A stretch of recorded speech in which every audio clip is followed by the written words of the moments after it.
One. Hey y'all, thank you so much for tuning in to our game of Flabbergasted.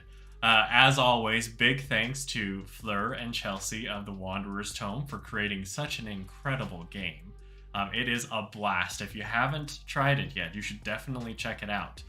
Currently, the Kickstarter has just ended, but they are accepting pre-orders. You can go down into the description. Please check it out. It is a blast. But now that I've prefaced everything as far as the game goes, I'm Matt. I'll be your director this evening. And now, well, let's get introduced to our beautiful, glorious cast, starting with Liam. Take it away. Hey y'all, name's Liam, and you can find me at a gig of one's own, which is on Twitch. Just recently had my first stream, so come check it out. And today I'm playing Tom Collins, a race car driver with a dodgy connections. Both shaken and stirred, he believes that he needs as much fuel as his car, so you'll likely find him by the bar. Fantastic. Thank you so much, Liam. Now, next, we have Krissa. Tell us about you and, well, who you're playing tonight. Hi, I am Krissa, she, her pronouns. I have no things I need to promote, so I am playing Jenna Last Word Miller today. She is all about that bitter and sour taste that gossip brings. Jenna is straight up and simple and always has an ear open for the next big scandal around town. Fantastic. Thank you, Krissa. Thank you, Jenna. Now, finally, last but definitely not least, Henry. Hi, hello, my name is Henry, he, him pronouns, and today I'll be playing Ashton Beesneys Fletcher. As a concoction of gin, lemon juice, and honey, I am brightly flavored, lightly sweet, and just an overall delight that would just leave you buzzing. Pause for effect. Good, all right. Outstanding. Outstanding. Well, as we kick things off, I mean, we have our delightful social club, the Clover Club, a speakeasy club, though in this world it's not necessarily prohibition times by any means, but this is a pretty exclusive club with some pretty interesting, scandalous characters. And to set the scene, of course, we have all of our characters in their positions at this celebration. Of course, we have our delightful racer, Tom, who is set to compete in the Formula One Grand Prix this evening.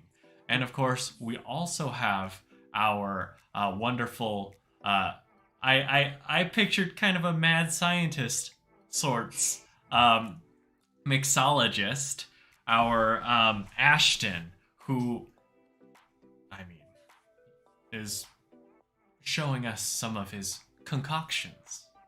And of course, Jenna, who is supposed to be dishing out maybe some flyers, trying to curry some favor to spread the word, because this evening there is something on the line. There is a vote for the social club that will earn the prestige of being the exclusive first rights dealer of a new drink. And so, our players will, and it may be a bit of an uphill battle, they'll have to overcome maybe a little bit of their scandal in order to put their best foots forward so that the company will select them for these, for the rights to this beverage. Now, before we get started, when the Clover Club arrives to this celebration, the first thing that happens is there is a little entry area where there's a table, white cloth over, and there are a number of people who are handling the registration, making sure that everyone goes into their proper place. And when the Clover Club arrives, you can see that the person in charge here, this woman with a ponytail tied back, long brown hair, she sees the three of you, and you see almost a little look of derision, of contempt. And she says, "Oh, so the Clover Club is here."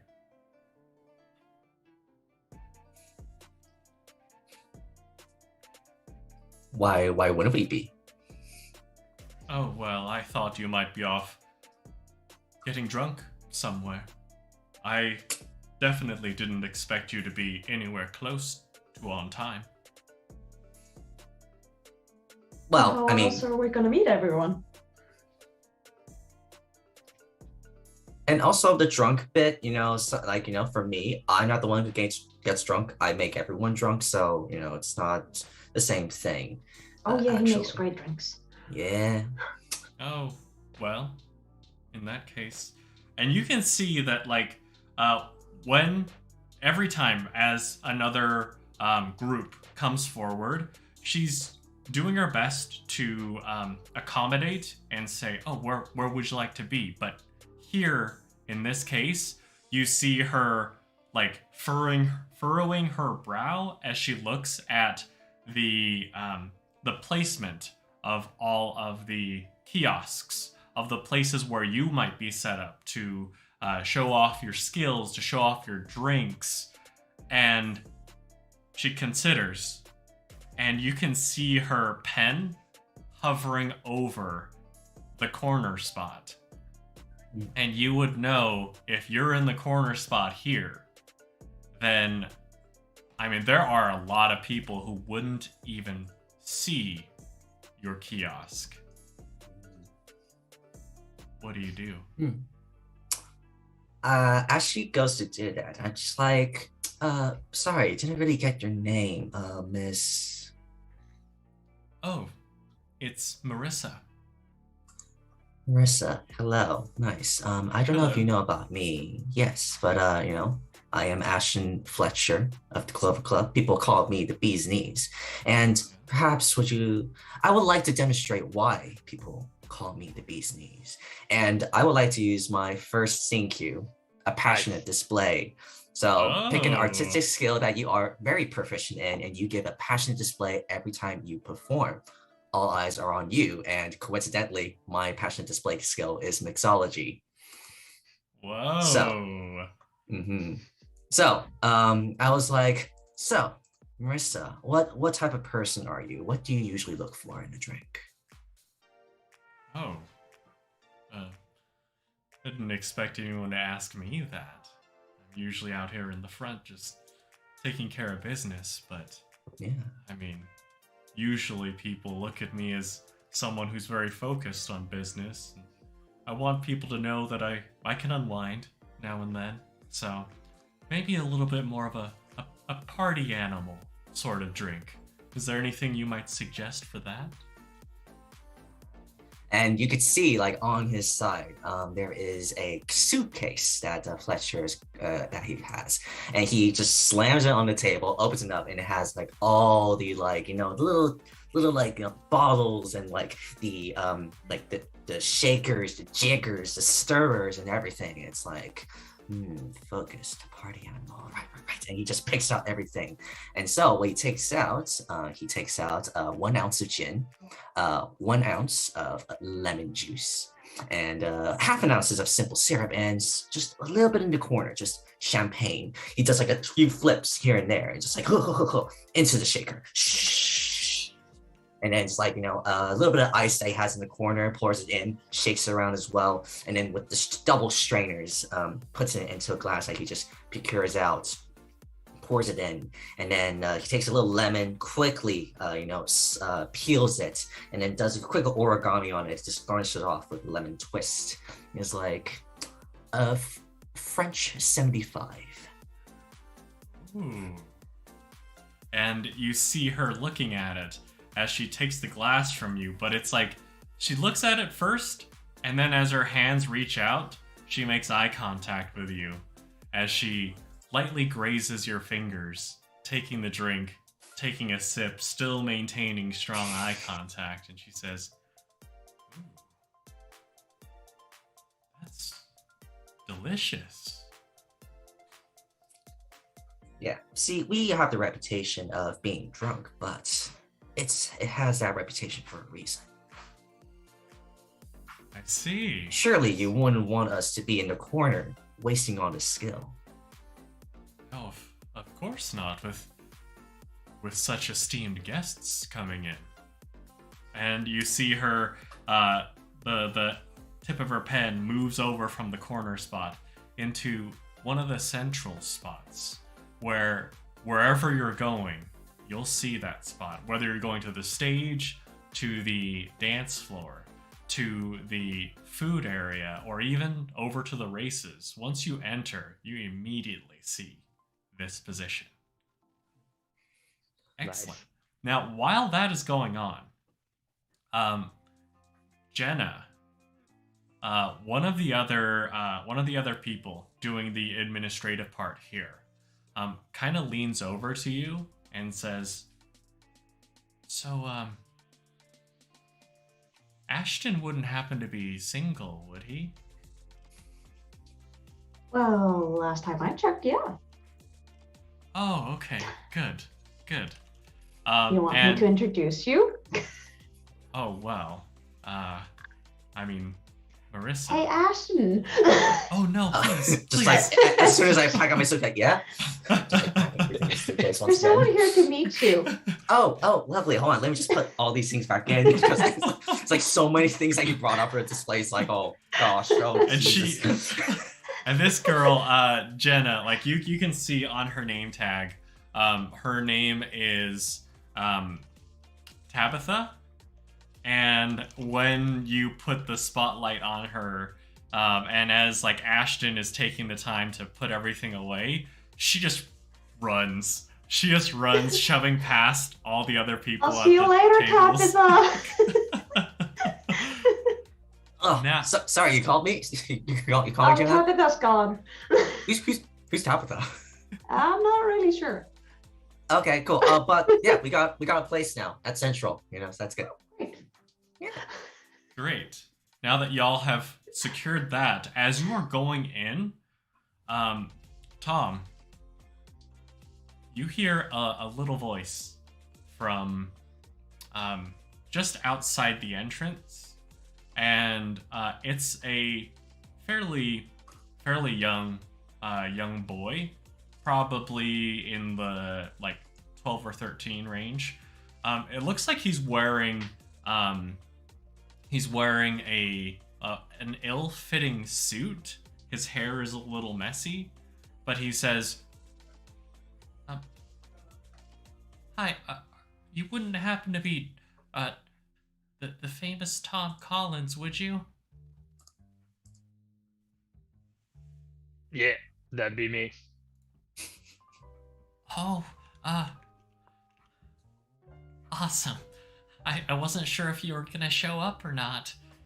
And you see him like start rummaging through his pockets a little bit, and he's like pulling out gum wrappers, like half-eaten candy bars, and before he finally comes out with a very wrinkly sheet of paper, and he says, Would you mind giving me your autograph?"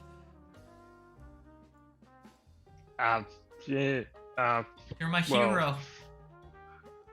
And I start patting myself, looking for like a pen or something, and I pull out a flask. I'm like, oh, no. and not being able to find a pen. As a race car driver, especially in those cars that are open, I'd be wearing a scarf, and so I start unwrapping the scarf.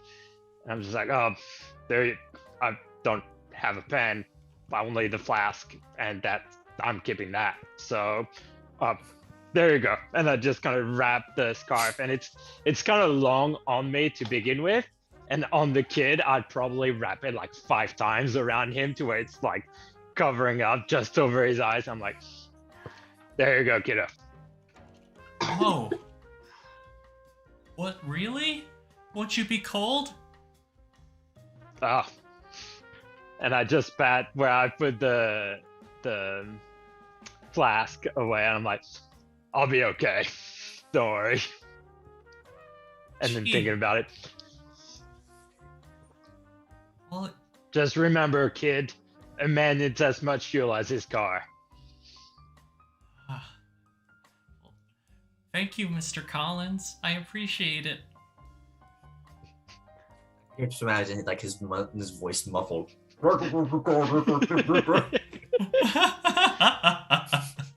Yeah.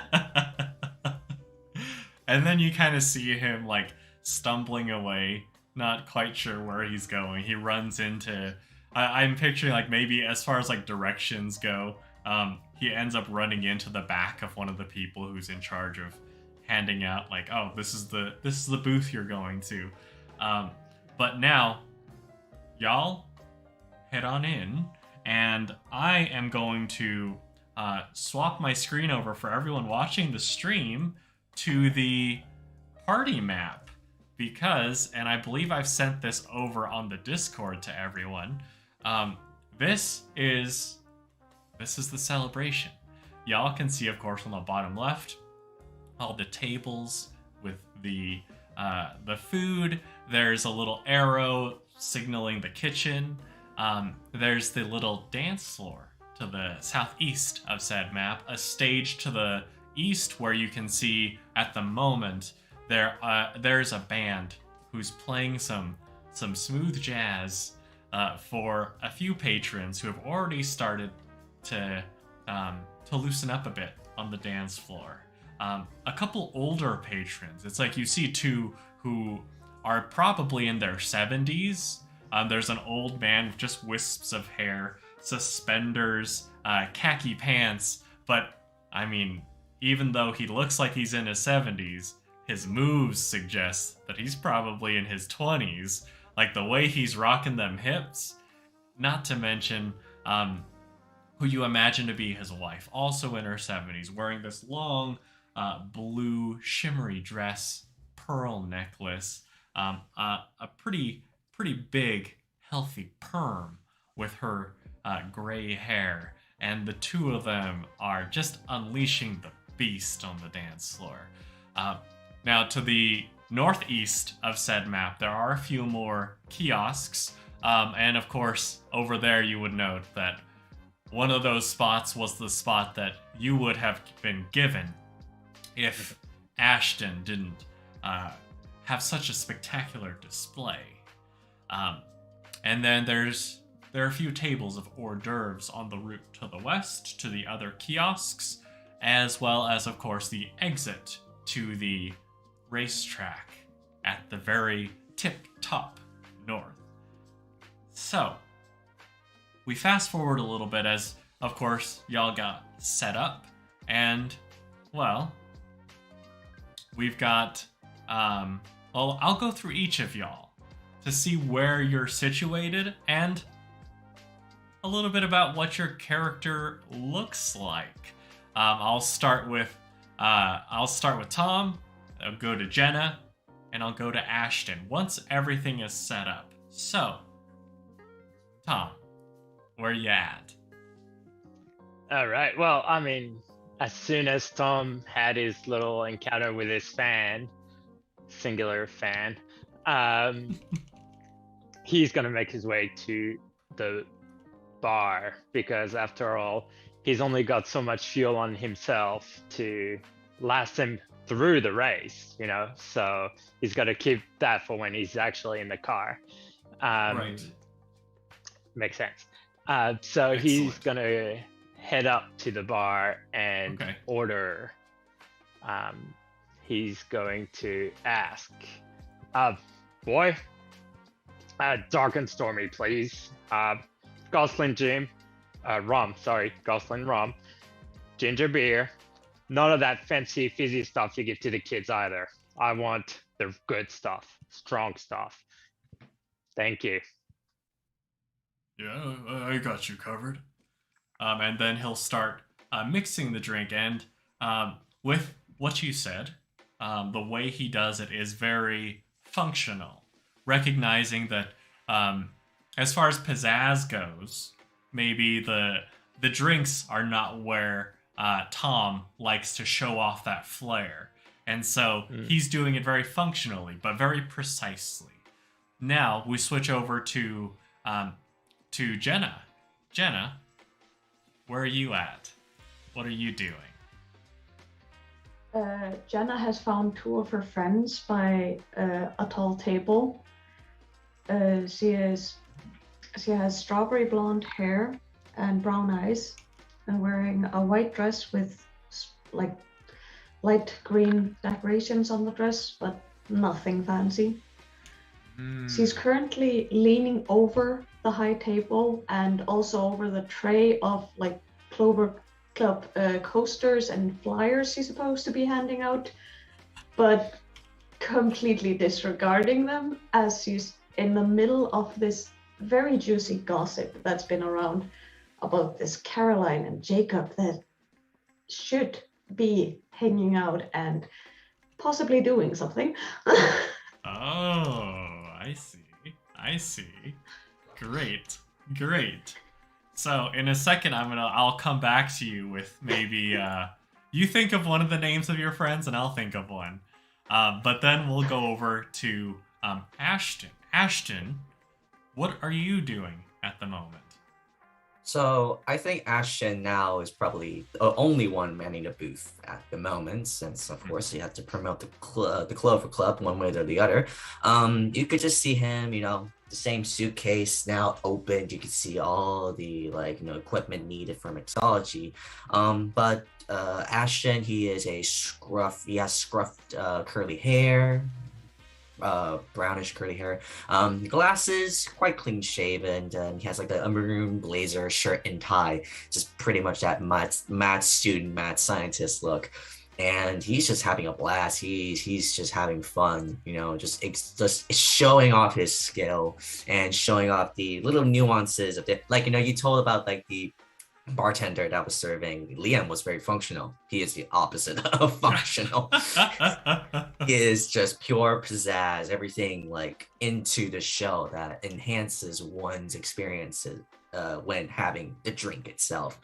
So you can probably see him finishing off a little garnish, takes a match, burns a citrus, and then just a little fire show happens as he finishes off the drink that he is supposed to do.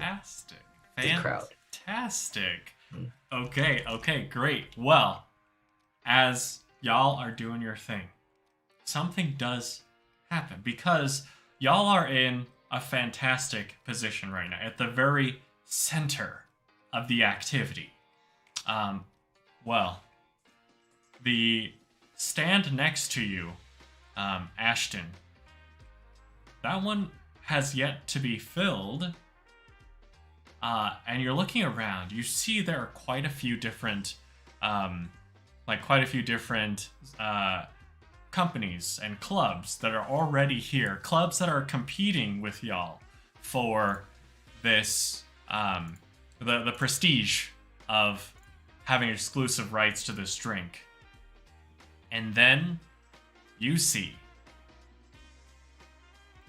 well, at the moment, two people walk in, and generally, here as people are coming in, it's more so like you see them, and then it's like a nod, a smile, a wave, just so they all know you're friendly, and so they'll come approach.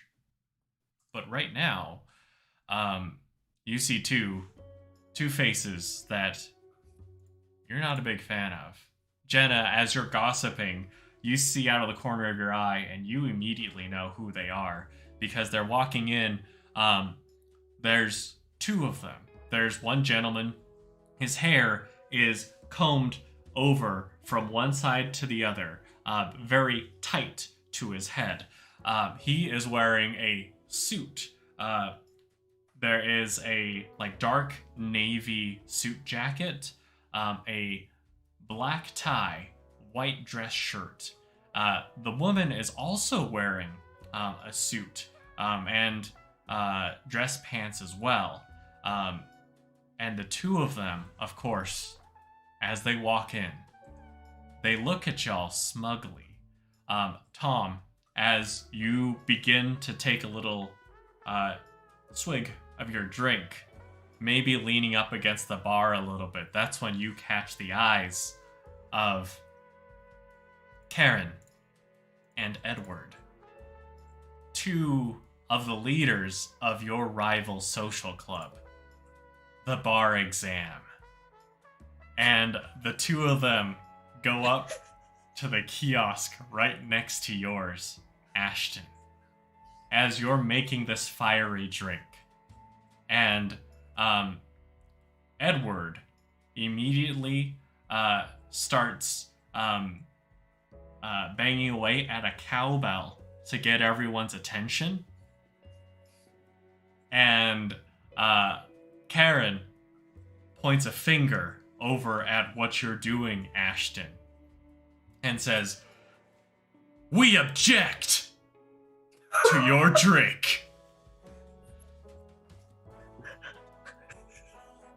And the entire hall, everyone is looking in your direction now at the commotion that's just been created. And Karen says, "Ashton, permission to approach what passes for a bar, a bench?" Well, Karen, or should I say motor oil, probably the worst drink that anyone has ever done. Oh, and I see you brought a cement mixer here as well. Lovely to see you. Cement mixer? Yeah, don't you know? It's made of a shot of Bailey's and lime juice. Oh. Yeah, it's not great. All right. Well, Yeah. I mean, and you see Edward, after ringing the cowbell, start setting up, and they are in the booth right next to yours, Clover Club. And Karen immediately says, "Well, we'll see who wins the day today. I understand that, of course, you will be taking part in the mixology contest later." Okay. I mean, you know, I am the bee's knees, and you're just motor oil. Got him. Oh, we'll see about that. Because Yeah. Make sure you don't fail that bar exam. oh, I never fail. Oh, well, there's always first, isn't it? We'll see. And I understand, of course, your friend Tom, and she will turn in the direction of Tom and point over at Tom and say, "I object." I think at that point I'll probably start walking over with my drink in hand. I'm just like,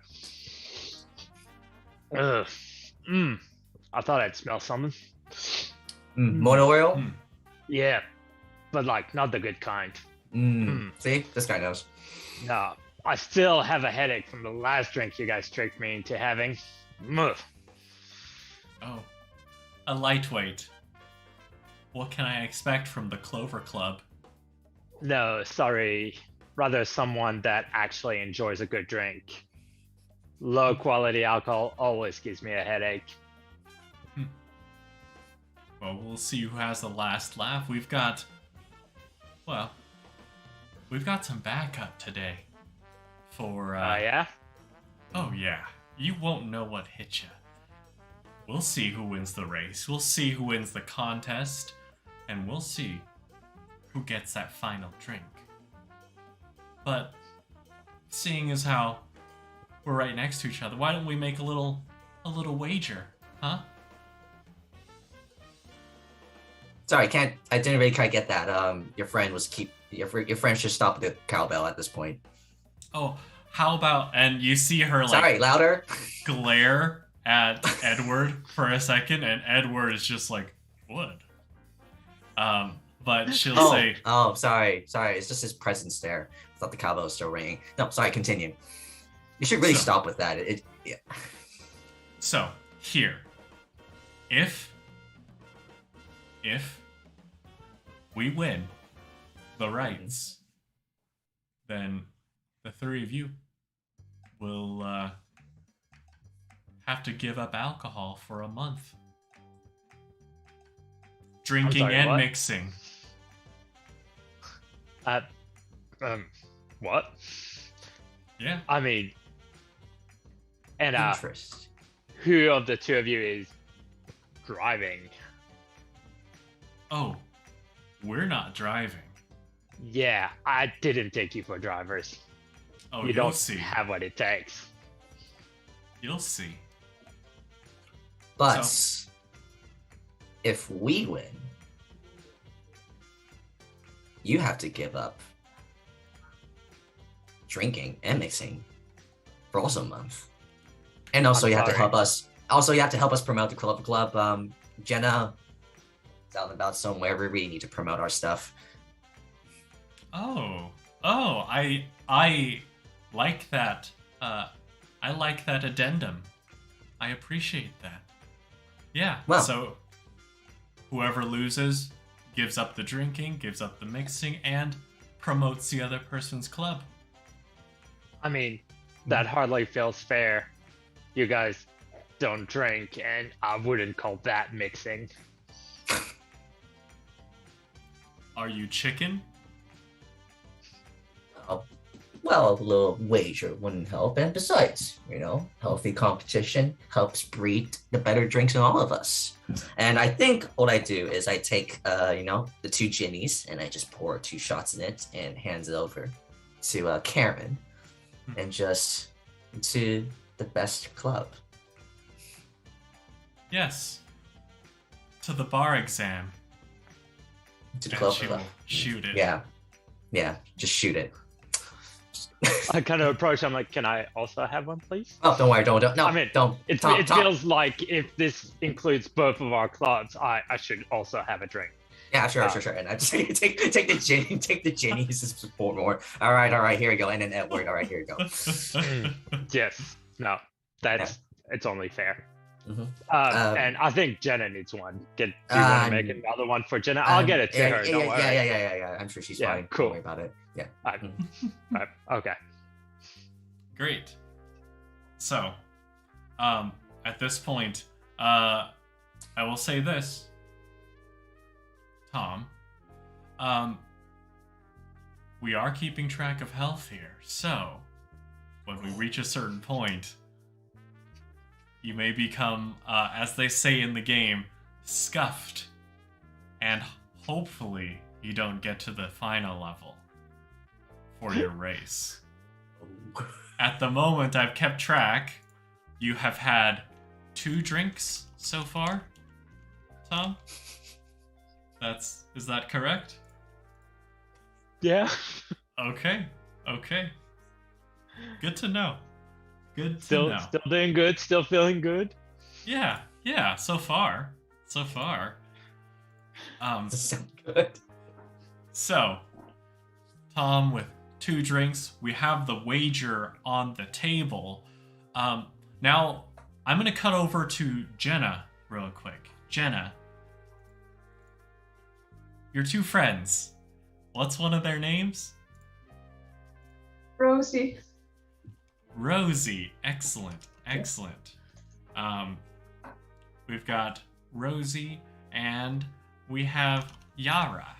And the 2 of them like at this point, after the wager was made, there's quite a bit of buzz around the two of you, to the point, or the two clubs, to the point where there's a lot of people who are beginning to crowd around to in efforts to compare the product that y'all are putting out. But at the moment, with this, both Rosie and Yara look over to you, Jenna, and Yara says, "Oh, wow.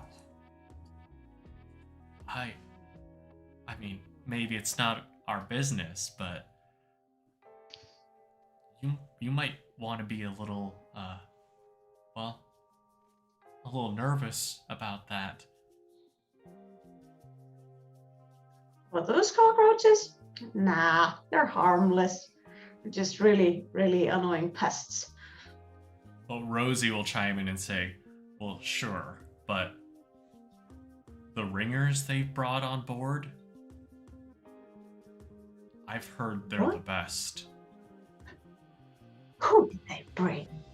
Oh, I'm not sure if I should say. I mean, it's I'll say it. We're all friends. Pretty privileged information. You know me, I can keep a secret. Sounds like you need to do a little persuasion roll for me. How many are those again? Bravado and persuasion. Bravado and persuasion. Oh. Those are 3. Oh, I think Just you have all 4. threes. You have 4. Yeah, 3 are. Oh, Like, your results are success, 3s? Yeah. Oh, okay. So then Yara's gonna say, "Shh, you can't tell her. Otherwise you'd betray their trust."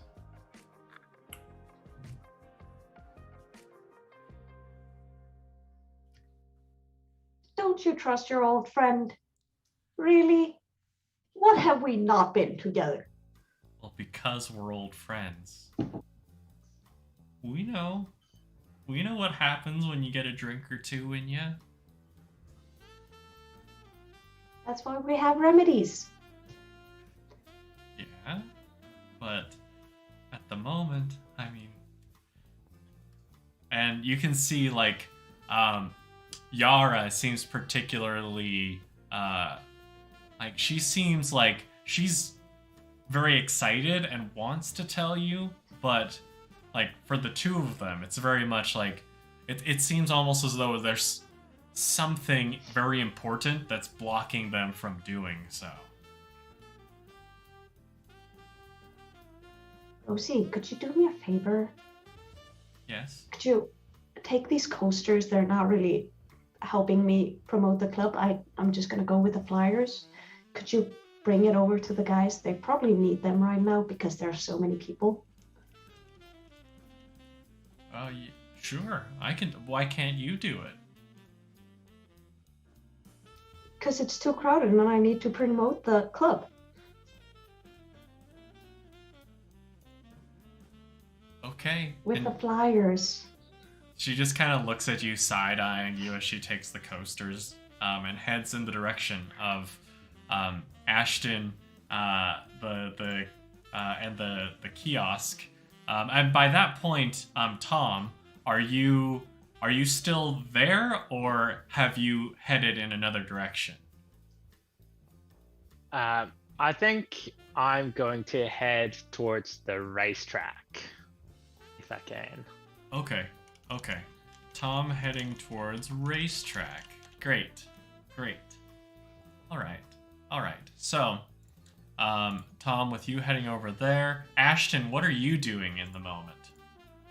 I think just like still observing, but still trying to promote like our booth, and also at the meantime she's like, yeah, you see, that was our famous Tom Collins, our race car driver, who's going to be representing us. He's going to have the Clover Club sponsor on his car, so go check him out. He's pretty famous, and he's also representing us. It's great, and also trying to just make the drinks as possible, just showcase everything, while also trying to keep an eye on both Karen and Edward of the bar exam, see exactly what they have to offer in terms of product. Yeah.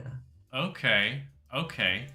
Well, in this case, as you're trying to talk up Tom, I might need you to make a little persuasion roll here. Ooh, to see how well you're able to sway the crowd. Sway the crowd. All right. Ooh, where did my? I just had it a moment ago. Gosh. All right. Well. I will just go on Google. This is what happens when you play with dice. Oh yeah. Yeah, it's just like you just misplace it. You have no idea where it is. Right. Yeah. There you go. All right. That's a 1. I only got 3 in dice. I got 1 success. I got a 5. Okay. Like as you're talking up, Tom, there are a fair amount of people who are like, "Whoa, really? The Tom Collins?" And like there's the rumblings through the crowd. They're overwhelmingly positive. They're excited. But then you do hear one person say, "But wait, didn't he lose that 4th one? Oh, I heard that he might have been drinking."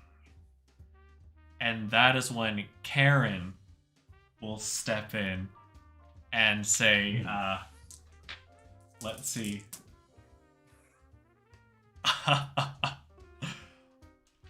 Karen will say, "Yes, that's what I heard too. And I'm a lawyer, so I'm just saying. I'm not allowed to lie." So you're a lawyer that does drinks. Just pick a lane. Gosh. Well, we all picked our lanes. Tom's a race car driver, Jenna's the staff, and I'm a mixologist. You can't be both. I'll say this. I rolled 2 successes. Fair enough. For Karen. So the crowd does seem to be a little, maybe a little bit against Tom at the moment with the push by Karen. Now, Tom, as you head out to the racetrack, what are you going to do? You do walk by, of course, the table with the hors d'oeuvres. There's quite a selection. A lot of things that go well with different types of drinks. There are various nuts like cinnamon almonds, roasted peanuts, cashews, pistachios. There's hard cheeses, Parmesan, Gouda. There's firm cheeses like Comte and Colby. There's semi-soft Havarti.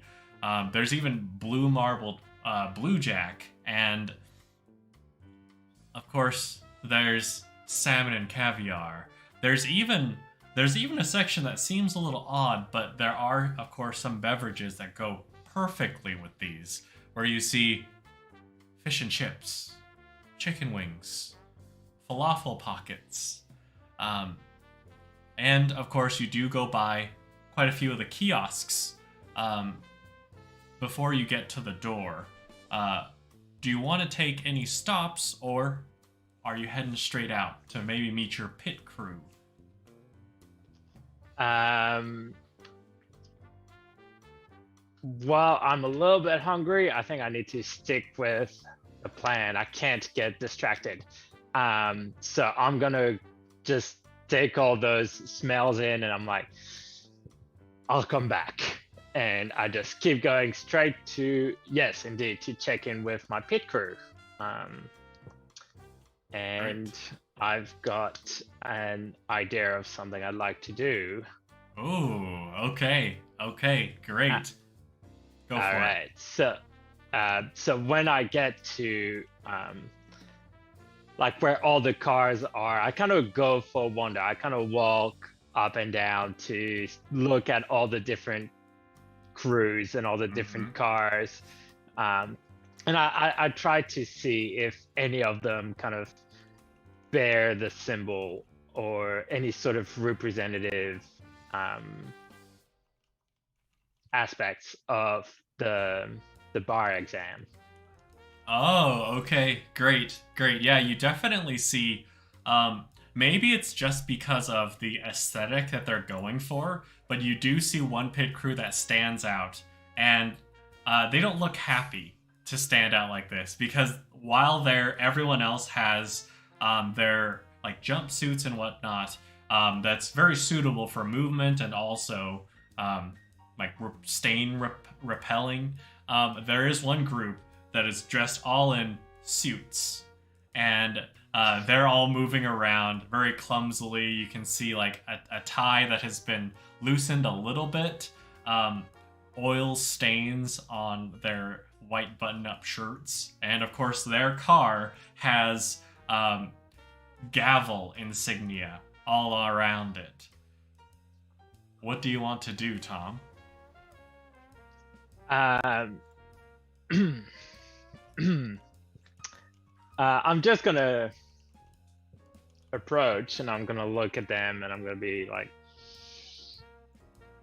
you guys sure you want to race? Yeah. Why wouldn't we? This is our job. I mean, yes. I mean, a job's a job. I get that, but if you're any self-respecting mechanic, I'd assume that. I mean, and I kind of go like the outfit and the car, and I'm like, have you guys even like managed to tighten the steering knots and their oil? I mean, I can't imagine you can reach the oil pipes. Just that jacket looks restricting. I wouldn't want to be the driver. Well, I admit this isn't exactly what we prefer. It's not comfortable, but I mean, any chance to work with. And then you can see him like almost say the name, but then one of the other pit crew punches him in the arm and says, "Hey, it's supposed to be a secret." And then he says, "Oh, right, yeah, well, we have our reasons for wanting to stay on here." And I kind of go, that's fine. That's good. Paycheck's a paycheck, and whoever you got to work with, I suppose. But as a professional, you can't lie to me and tell me that you're going to be able to reach the fuel pipes and all the nuts and all the, like, at the back of the engine. How are you going to get there? Like, look, tell you what, I don't think this car is going to pass the pre-race examination. Like, if you want, I can just roll under, tighten all those things for you. This sounds like a little bravado and persuasion of your own. This is gonna be a tough one. A tough one. Oh yeah, I'm looking at 3 successes for this one. Okay. You got 4. I got 4, so I just gotta do the thing. All right, so 1, 2, 3, and 4, and roll.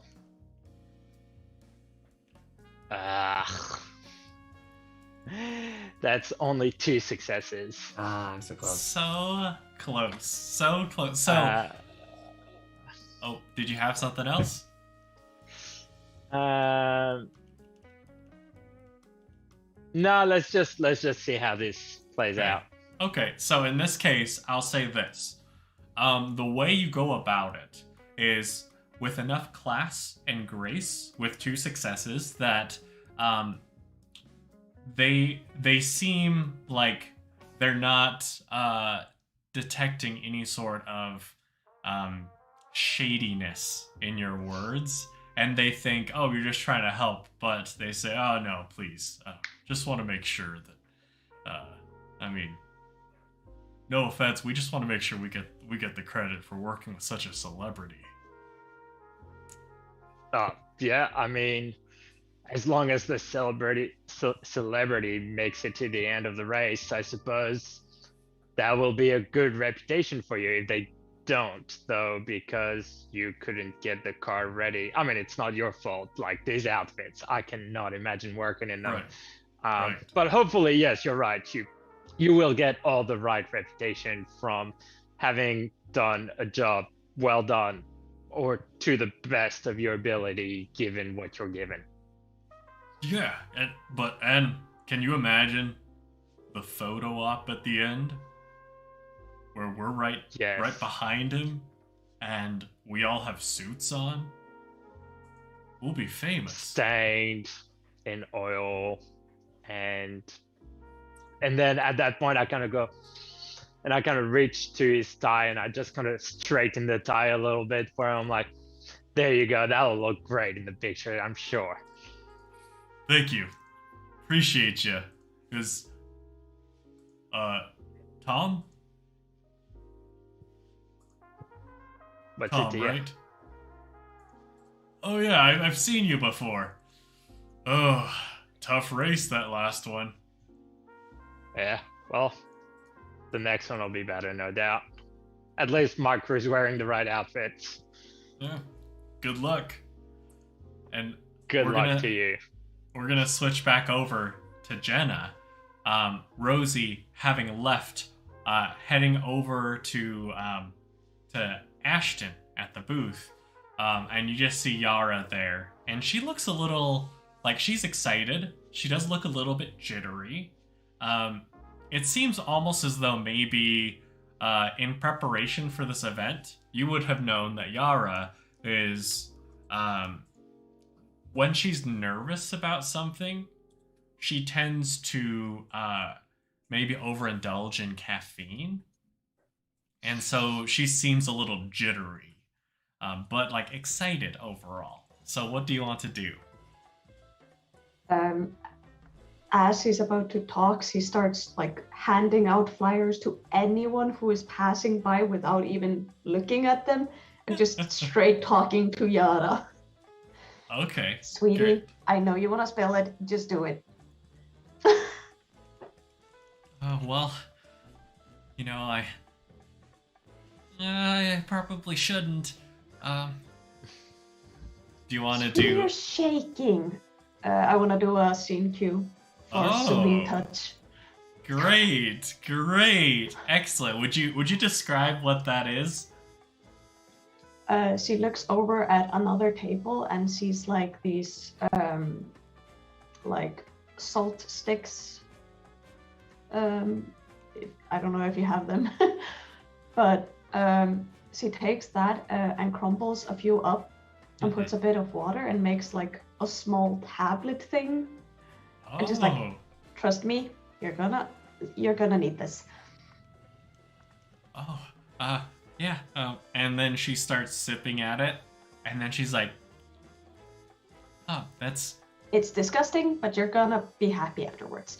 All right. And you can see, like, as she's taking more drinks, her hands are shaking a bit less, and she, like, her eyes are a little more focused, not darting around as much. And then she says, ooh, wow. Where did you learn that? Oh, I've been around. You know how many jobs I've had. Yeah, definitely. So what were we talking about? Oh, we were talking about the amazing ringer that the bar exam is bringing in. Oh, like, can you imagine? How did they get him? Right. I mean, I have never seen, I mean, overall, such a handsome gentleman. I mean, he gives you just the vibes of, like, I don't know, just like the guy who knows business, but would also be like a great dad too. Right. I mean, with his knowledge, of course. Yeah. Well, but he's also like he just seems so good-hearted, you know?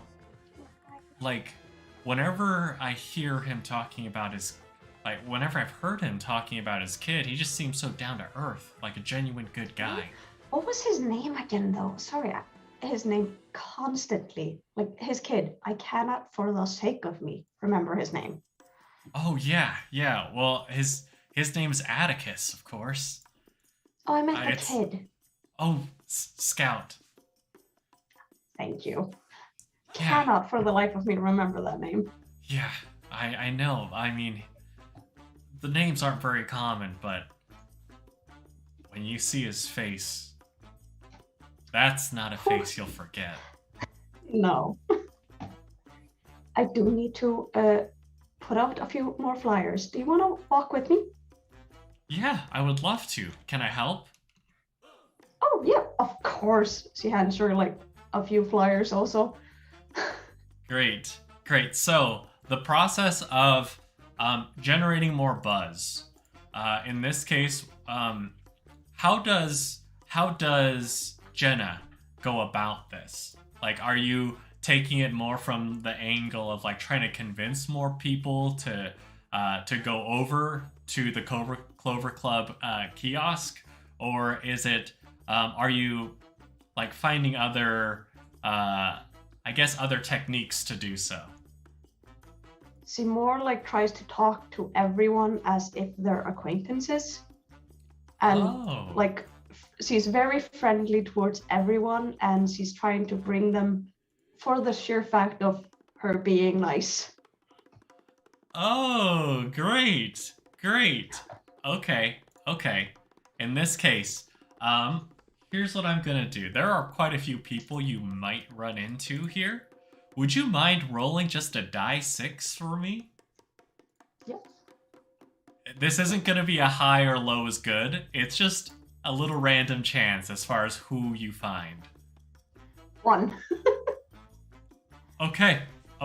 So, the first person you run into to hand a flyer off to, it's a gentleman who has quite the imposing frame. He is a bit older. His hair is mostly gray. There's still some streaks of black here and there. But what he's wearing, it's a very dark brown. And when he sees you, you can see that he's looking at you with a little bit of confusion. And he says, "Who are you?" Oh, I'm a representatives of the Clover Club. We're that little thing over there, yeah, right next to the cement of yeah. We actually serve good drinks, unlike the bar exams. Oh. What kind of drinks do you serve? Whatever fits your personality. Our bartender always makes sure that everyone feels at home and everyone has their own signature drink. Oh, okay. Roll a little bravado and persuasion for me. That is 3 again. What? Chris. 2 6s at this time. Wait, you have 2 6s? 2 6 and 1 5. Oh. So 3 successes. Yeah. Whoa. Okay. I thought last time you met 3 was your highest. Oh man. Oh, Okay. so you got okay. 3 successes I'm last sorry. time. Oh, Yeah. I'm sorry. I messed up that last one. My bad. You know no what? problem. It worked out. For your patience, I'm giving you a lucky coin so that you'll be able to use that. Oh my gosh, my bad. I misinterpreted. And for everyone watching, if you have a lucky coin, you get to choose to use it where, typically, your chances of a success on a roll are about 33%, 5 or a 6. But you can choose after you've made a roll to add in your lucky coin, in which you flip it, you call it, and if you get it right, that's another success. So instead of 33%, that's a 50% chance. Though with how Jenna's been rolling tonight, you might not need it. And as you're giving this spiel to this gentleman, you do note that he seems to soften a little bit as he looks you up and down, Jenna, and he says, "Personal drink. Take me." And There's something for everyone. Absolutely everyone. and he will follow you over to where Ashton is. Ashton, at this point, I'd say that you can see that the bar exam, they're duking it out with you, like side by side. Y'all have been able to generate quite a bit of buzz,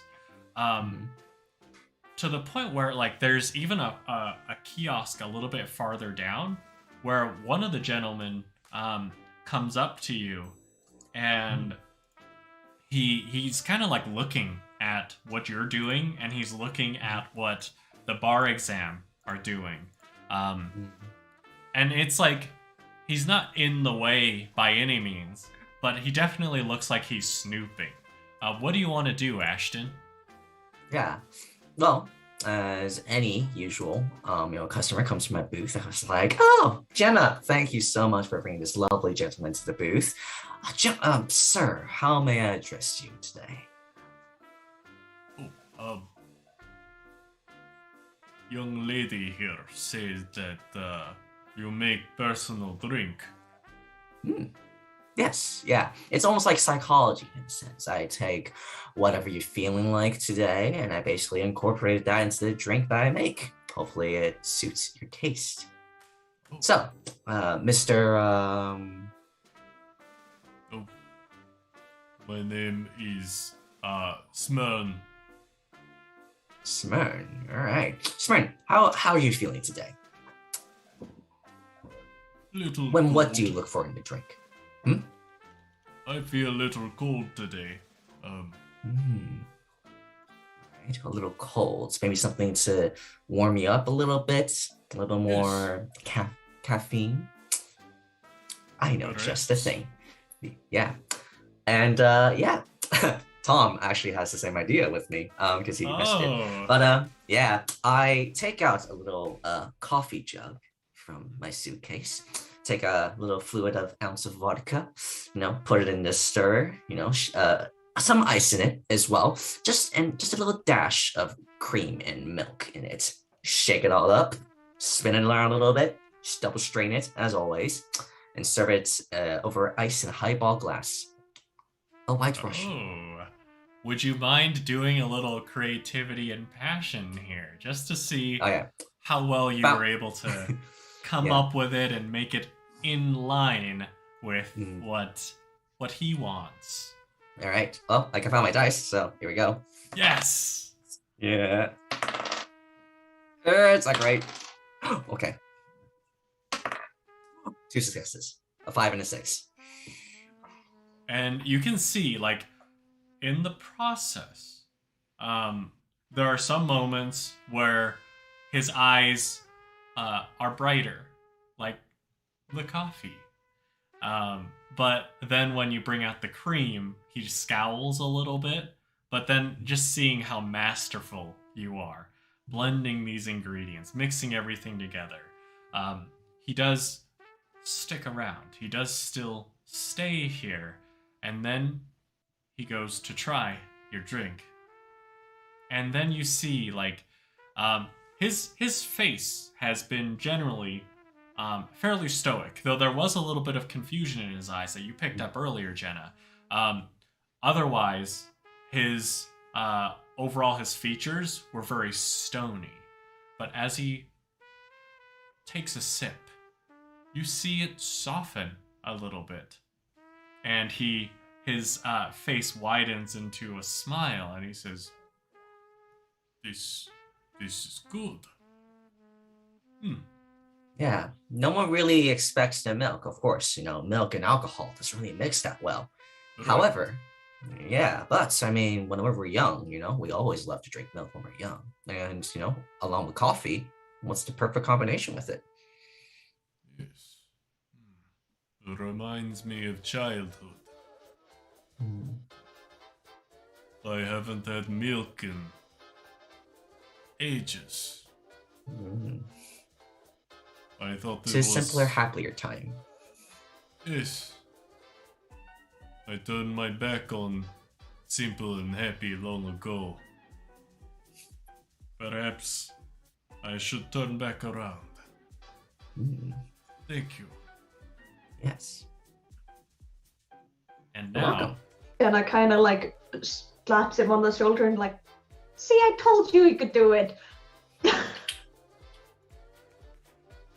excellent, excellent. And like he'll look over to you, Jenna, and with the same smile, he'll say, "So what is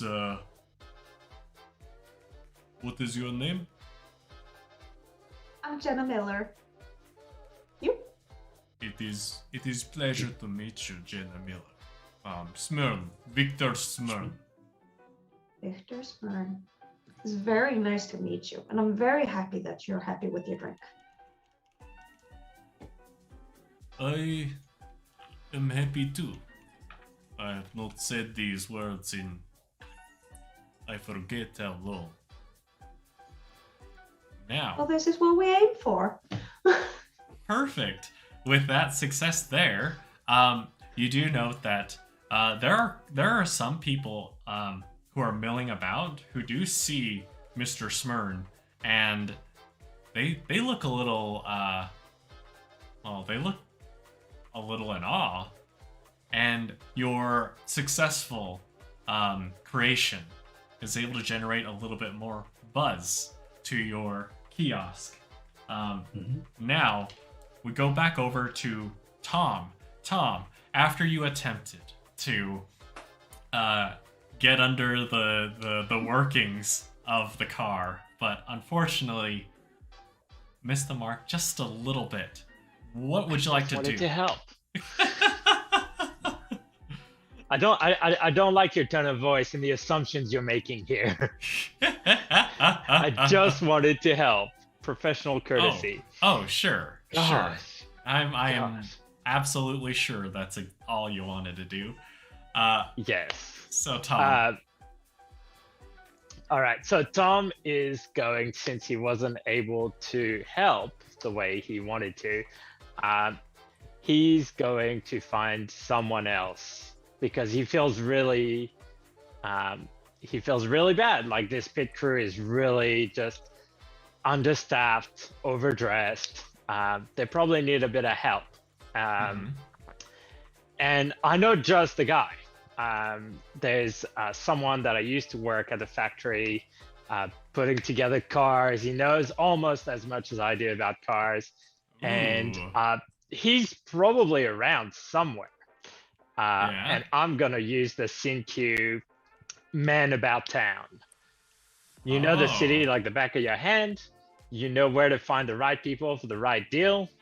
You get to create an NPC that you need in that moment and place them in the city. great. So Great. I will place them here. Excellent. So I'm gonna say so they used to work at the factory. They used to be maybe they're the person that taught me about mechanics and stuff. And maybe they're here just to watch the race, or maybe they actually have a job here. I don't know. But yes, I'm going to go and find that person because surely they've got to be here somewhere. Excellent, excellent. So, as you're taking a look around from pit to pit to pit, you do see one person who is he's leaning up against one of the like bleachers, where everyone would be sitting to watch the race, and it looks like he's just smoking a little cigarette, keeping an eye on things. And of course, you see this person. What is this person's name? I'm going to say this person's name is let's call him Garth. Garth. Great. So you see him, and like as he's about to take another drag, his eyes flit over to you, and he says, "That Tom I see?" Hey Garth, how are you doing? Damn, it's good to see you. All right to see you too, man. How you doing? I don't know why I'm copying your accent. Fine and dandy. Well, what can I do you for? Well, you see, you probably noticed the crew over there, the one that are all Right, uptight. Uptight with the stick up their ass. Yeah. Unfortunately, I'm a bit worried about them. I don't think they'll ever be able to reach the combustion pipes, and when they're gonna go to change those tires, I don't think those jackets are giving them the leverage they need to tighten those bolts. You got a point there, son. But yeah, I think I do. And then I kind of lean in close, and I'm like, and I say, I'm pretty sure they're not going to be able to finish the race. And I kind of take out some monies, and I kind of put it in his hands, and I'm like, nothing fatal, but you know, in those outfits, I doubt they'll be able to do the best that they can. Really not their fault. How much monies are you giving him? I'm going to put 30 monies in his hands. Okay. And he says, "All right. So you just want it maybe go 90%?" Yeah. You know cars well enough. You know what it needs. I'll see what I can do. I'm sure, knowing you, only the best. Yeah, I got you, Tom. So, well, it's good to see you. If I'm trying to do what you want me to do, then I better get to it. You better. All right, I'll see you around. Great. Turn around, take a swig, put my flask back in my pocket. Okay. Got a Excellent. race to win. Excellent. So, at this point, I am gonna need you to make a little roll for me. And we're starting at 5 dice. 5 dice, since you're just taking a little swig right now. So, Yep. But here's how I'm gonna do this. Every time you take another drink, the dice are gonna go down. More and more. So, let's see what you got. If it goes down to 0, it's automatic success. That's just how it goes. Out of 5 dice, that's only 1 success. Okay. You're still in healthy mode. You're not scuffed yet. But keep that in mind. I'm a thirsty boy. Just drink water. What? Yeah, I know. But yes, now that that's done, though, I think I'll start making my way back to the food place. Great. Because those chicken wings just smelled so delicious. Oh, absolutely. Okay, so I'm going to come back to you in a second.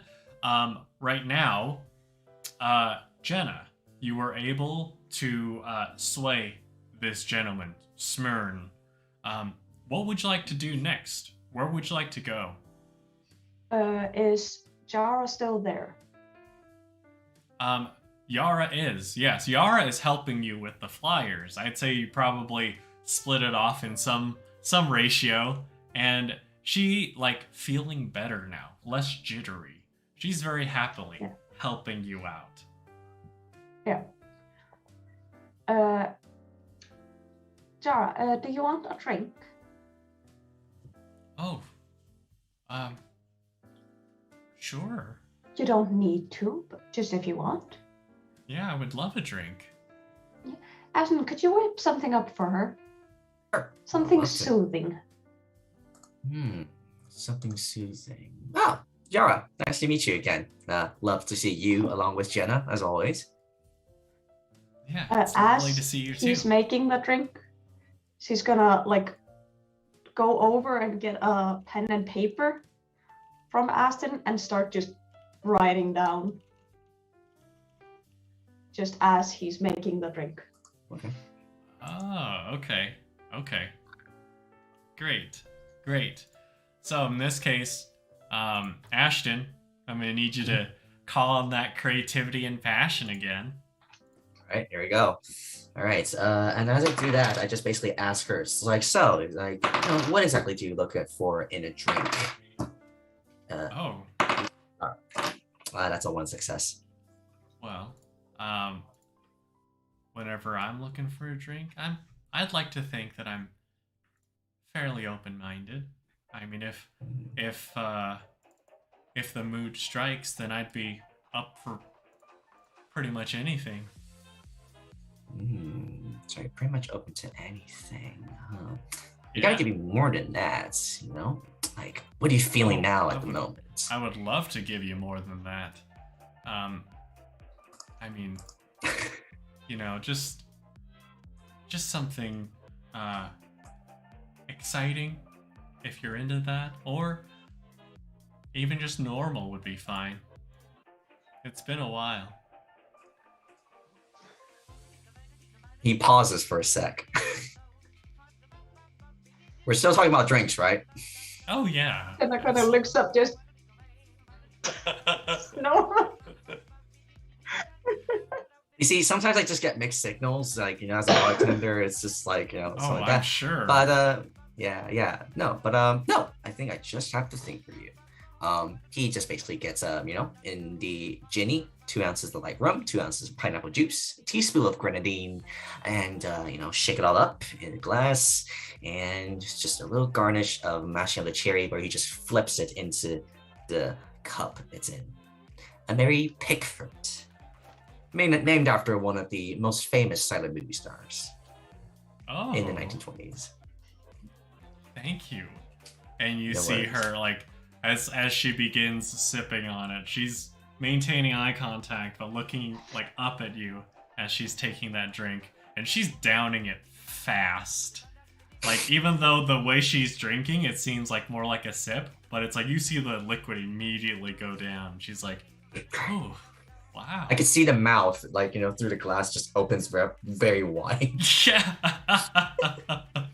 Absolutely. Now, at this point, I'll say this. Jenna, whilst you're taking notes and whilst you're seeing what's going on between Ashton and your friend Yara, you do note that there is a woman who is,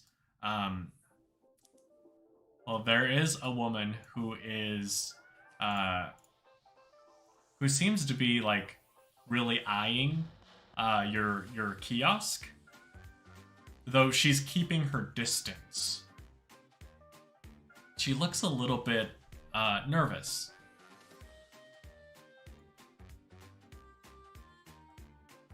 Okay.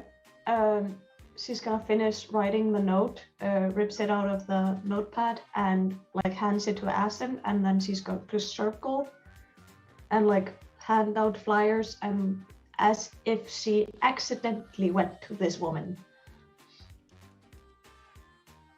Oh. Hi. Here's a flyer. Thank you. I'm here from the Clover Club. We make drinks over there. Oh.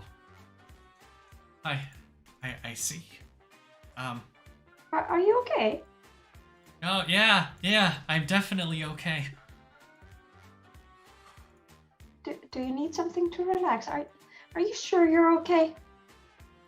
And you can kind of see, like, she seems like she's hiding something. Yeah. Yeah, Do I'm you want to definitely maybe okay. sit down, or you seem very out of it? Oh no, I think I'll be fine. Uh, Yeah. yep, and nice to meet you. And then she like turns away and starts to leave. Sweetie, you don't have to leave. It's okay. I just want you to be okay. Roll a persuasion for me. That is 1 success. Okay. She turns and she says, Thank you. I thought this place would be a lot more cutthroat with everyone going for that drink. Oh, it's healthy competition, sweetie. Yeah. Okay. Well, Do you want to maybe get something for yourself? you know what? Sure. Yeah. Since you guys have been so nice. I went over to the bar exam, and once they knew who I was, they immediately shooed me away. Oh, that's no way to treat a person. Come over here, we'll take you. Great. And she follows you over, and well, Ashton, you see this woman come forward. She's kind of got her shoulders up. She looks quite a bit guarded, but she does have a little hint of a smile on her face. Hello. Is she? Yeah. Hello, miss. What was the note that Jenna ripped out for me, by the way? Like, do I see it or like? Oh, I see. Okay, cool. Like, she messaged me. Okay, cool. Yeah, but yeah, I just gave her like a little introduction to myself. Yes, I am Ashton Beesneys Fletcher, and you might be. Well, and she kind of leans in to whisper, and she says, my name is Vanessa. Vanessa Burson. What a lovely name. Thank you. So, tell me, Vanessa, how are you feeling today? I'm a little nervous. I mean, we're trying to get the we're trying to get the contract too. So. Oh, you mean the drink? Yeah. Yeah. No, honestly, but hey, it's definitely it definitely is a big deal. And hey, we should all have a good time. Even though with these guys, and I point to what the bar exam are doing, even though these guys are a bit like cockroaches and all, but hey, it's because of them I make the drinks that I make right now. And honestly, yeah, I give them way too much credit for what they do, but it's all healthy competition. And besides, who has to say that there aren't any more opportunities out there? Yeah. So you're a bit nervous, right? How do you want to cure yourself of this illness? I don't know. I think the excitement of everything, with the drink, with the celebrities coming in. I mean, I heard Tom Collins was here. Yes, he is. Yeah, he's a very, very frequent, club member of ours. Very illustrious as well. So, This is the Clover Club? This is the Clover Club, yes. Oh, okay. Well, yeah, I'm just feeling a little, just anxious. You think that you don't fit in? You probably want to stand out a little bit more, huh? Yeah. Interesting. I'll come back to you in a second as you're concocting this mixture. Now, Tom, you have your friend who's taking care of things. You head back over to the food. Are you looking to get to the tables where they have people serving, or are you looking to get to where the hors d'oeuvres are? The little like finger foods that are being eaten with the drinks as people go from kiosk to kiosk. No, I think I'm looking for proper food, like a chicken wing to get into, or like something substantial. Great. Great. Okay. So, when you head over in that direction, you do walk, of course, by the hors d'oeuvres, the kiosks. You see Ashton doing his thing, killing it. You see Jenna, who's comforting this nervous woman. And at this point, as you near the tables, you have a seat. Is Tom the type who would sit at an empty table or try to find a seat where there's a group of people that he could speak with? Yeah, no, I think Tom will definitely go up to people. Great.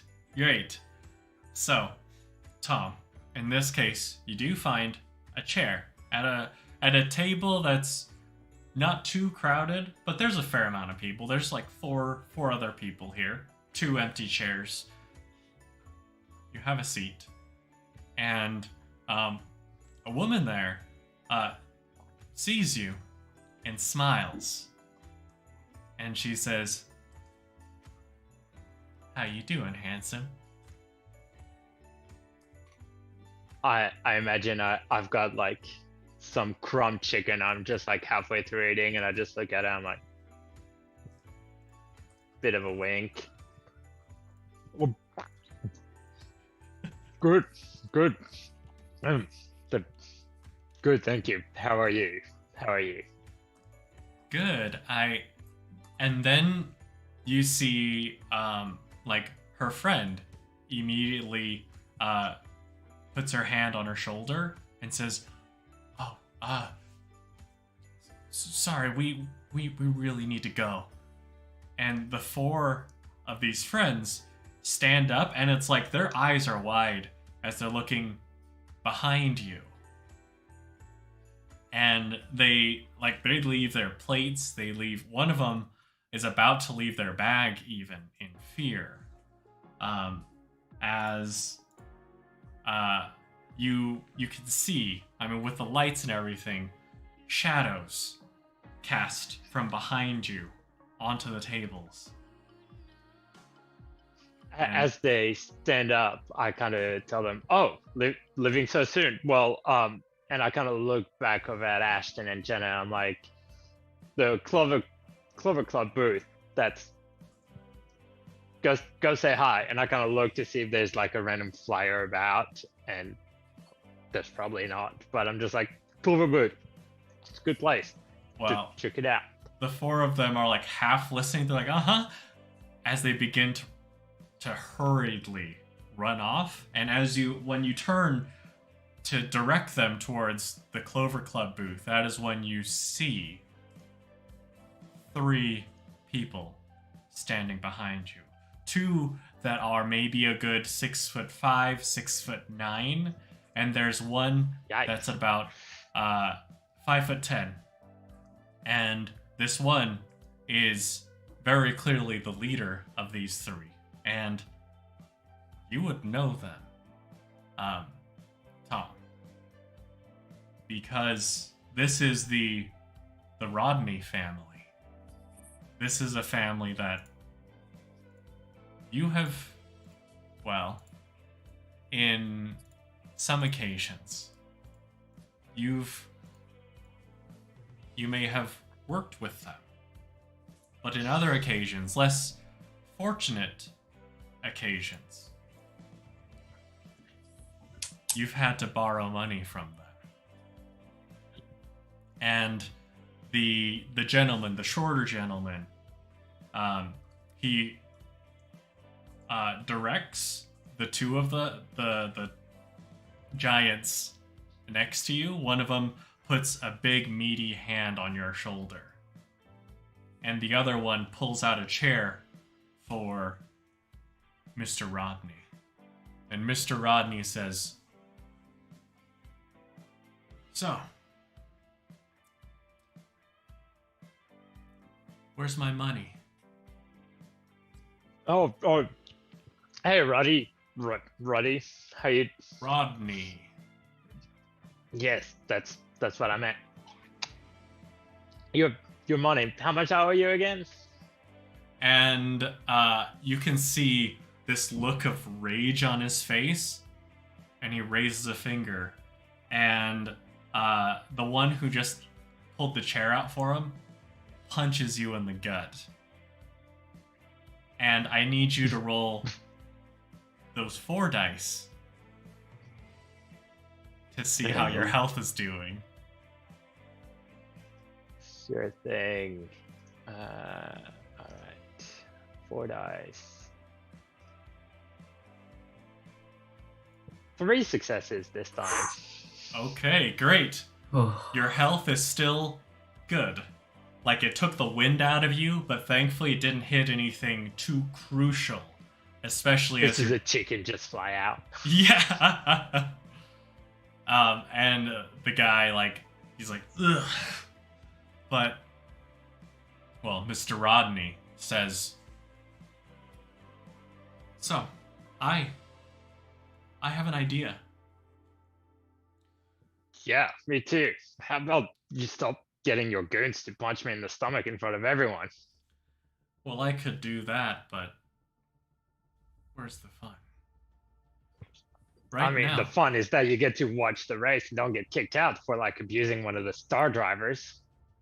Oh, well. I'm not too worried about that. I think you should be. No, I think you're the one who needs to worry. But I've got an idea. I've got an idea to make us whole, to take care of your debt. You want to hear it? I mean, I've heard deals before. Let's see what you got. Well, I put a little bit of money down on the race. And, yeah?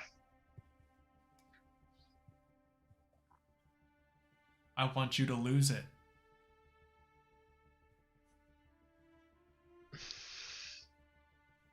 All right. I'm going to use a Sinku. Okay? I just need to pick which one I want to pick. I'm gonna give you a second. Actually, in fact, I'm gonna give you 10 minutes. Because, well, right before we go on to our break, he is gonna say something else. You lose the race, and we'll be even. You don't. And we're taking Betty. And that will signal our break, y'all. Yay. And thank y'all so much for watching, for tuning in. If y'all want to play this wonderful game of Flabbergasted, please check out the pre-order in the description below. But we'll be back in about 10 minutes. So stick around, and we'll catch y'all in a second. Bye!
All right, y'all. We are back with some more flabbergasting action. Right now, we're in a bit of a pickle. We were able to arrive, get some good impressions out there. Jenna being able to go out there, find out some information about one of the ringers that their rival social club, the Bar Exam, has hired, Atticus. Now, she's also been able to put a feelers out to get some people who might have been hesitant over to Ashton's kiosk, where Ashton has been mixing up a storm. Everyone in attendance has been smitten by his drinks, some more literally than others. And, of course, Ashton, right next to the Bar Exams kiosk, has seen, it looks like there are quite a few competitors who are spying things out, too. But the one in the most dire situation is, of course, our good friend Tom, our speed racer Tom, who was able to find an old friend who is going to assist with maybe hindering the Bar Exam's vehicle a little bit. But after that, he went over to get some food and found a little bit more than he bargained for as the Rodney family. A family that, well, Tom owes money to. And they have propositioned him with an idea to make them even. And of course, this idea is that he must lose the race.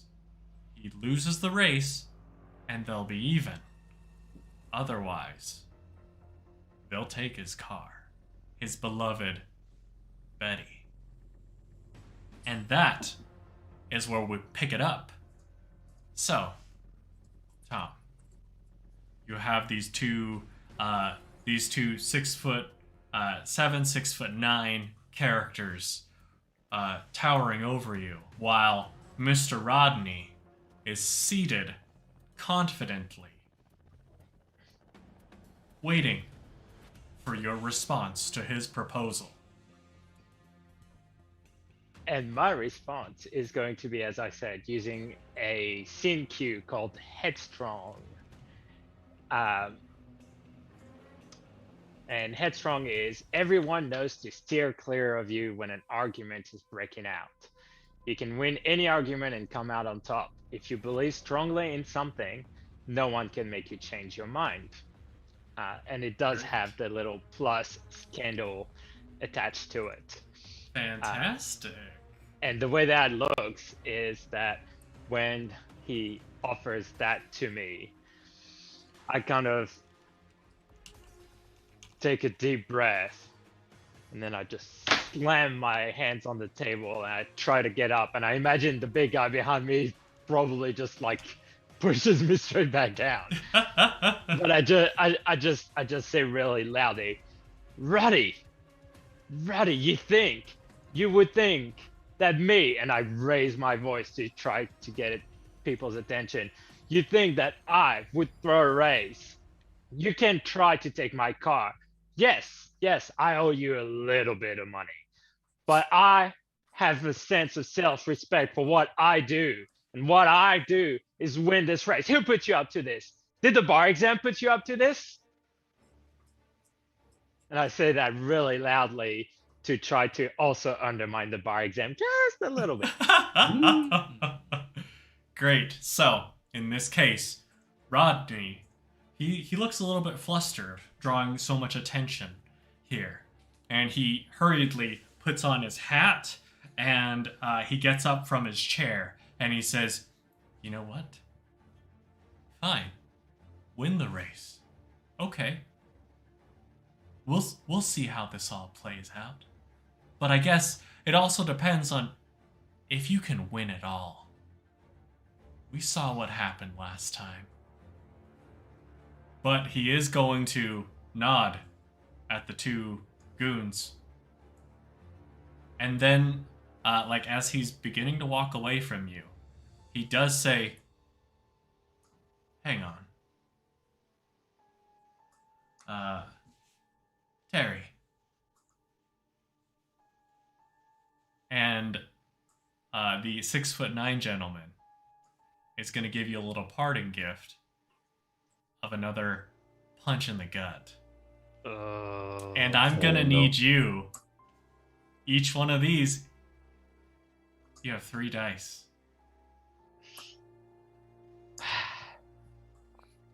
All right, let's roll. You should stop drinking that punches. Yeah. It's not even a drink, it's just a literal punch. So I'm down to 3 dice, you say? Yes, you are. Let's see if you get scuffed. 2 successes. Nice. 2 5s and a 1. Nice. Okay. In this case, Ooh. like you're taking these like a champ, but it is taking a toll. So now we will be down to 2 dice. 2 dice. But with your scene key, you are able to get these 3 to move away from you, to stop this as you cause this scene. However, of course, you did create some scandal. And you do hear, and as do Ashton and Jenna, like people looking a little uncomfortable around you. There are some people who were in line and they're like, oh, are they associated with the mob? And some of the people seem like they want to leave your kiosk. What do you do? You mean like our kiosk or like their kiosk, or just like both? Your kiosk.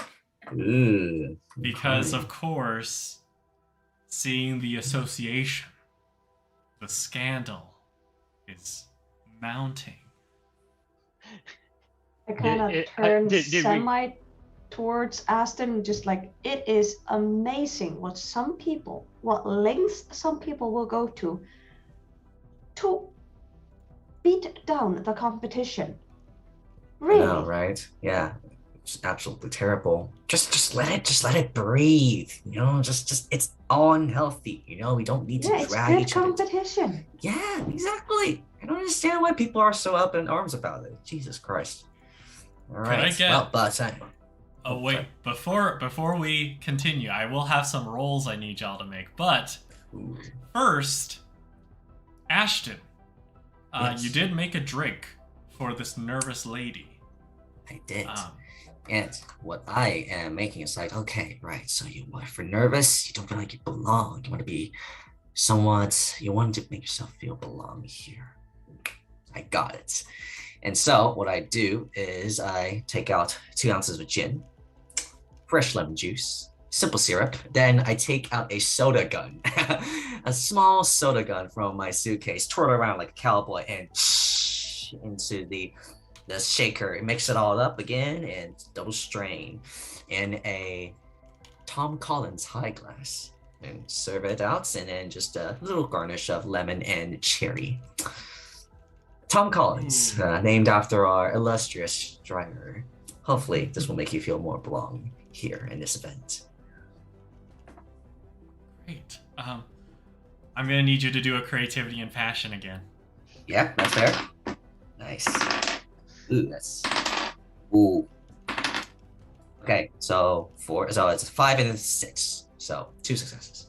Great. So in this case, your drink, you embolden this woman, and she looks like, I would say, the opposite of what she looked before. She looks confident. She loves your drink, and she,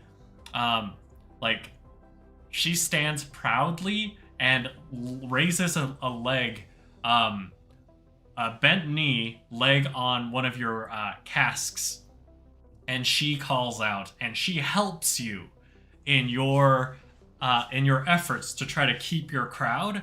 And so, Jenna, I'm gonna have you roll a bravado and persuasion, but you're gonna get an extra dice from the assistance by this woman. So we got 5 dice. 5. Wow. 1, 2, 3. Wow. 3 successes. 3 successes. Awesome. Great.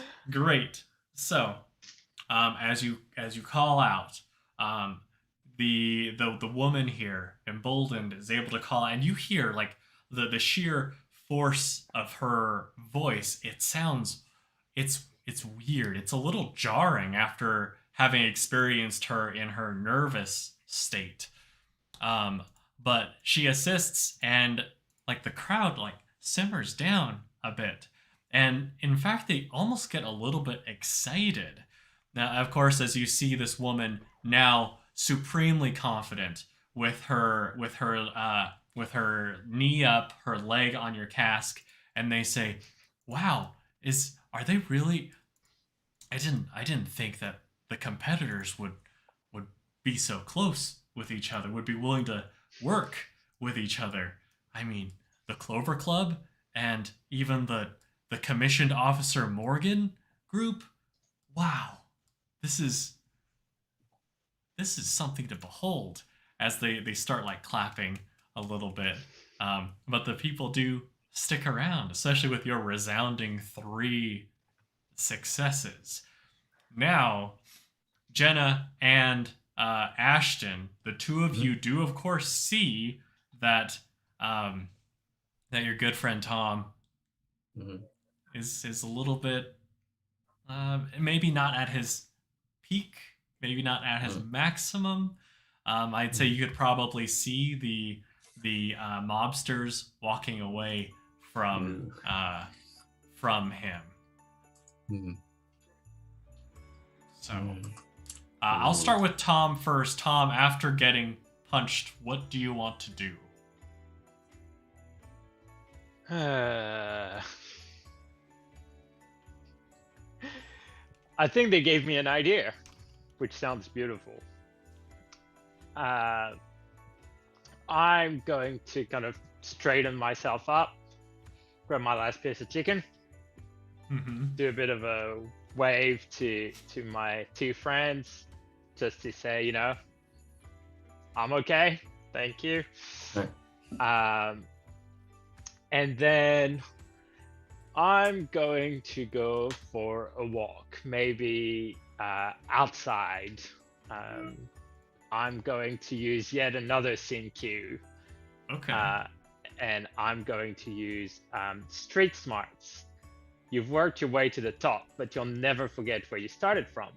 Great. Commonplace citizens, ragamuffins, and even gangsters are a lot more amenable to you and willing to help out.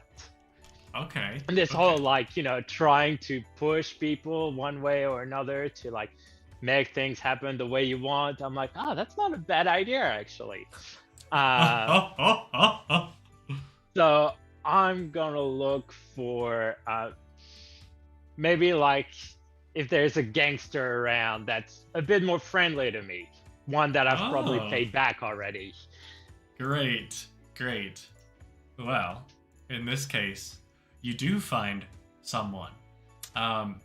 This person, I mean, as you go outside, I mean, this area, the racetrack, the celebratory hall, it is on the edge of town, but this particular road is fairly busy, and you do spy someone who is just walking around. He seems to be enjoying a nice Polish sausage, and when he sees you, well, as far as his demeanor goes, I mean, is he happy to see you? Oh, you want me to answer that? Oh, yeah. Is he happy to see you? I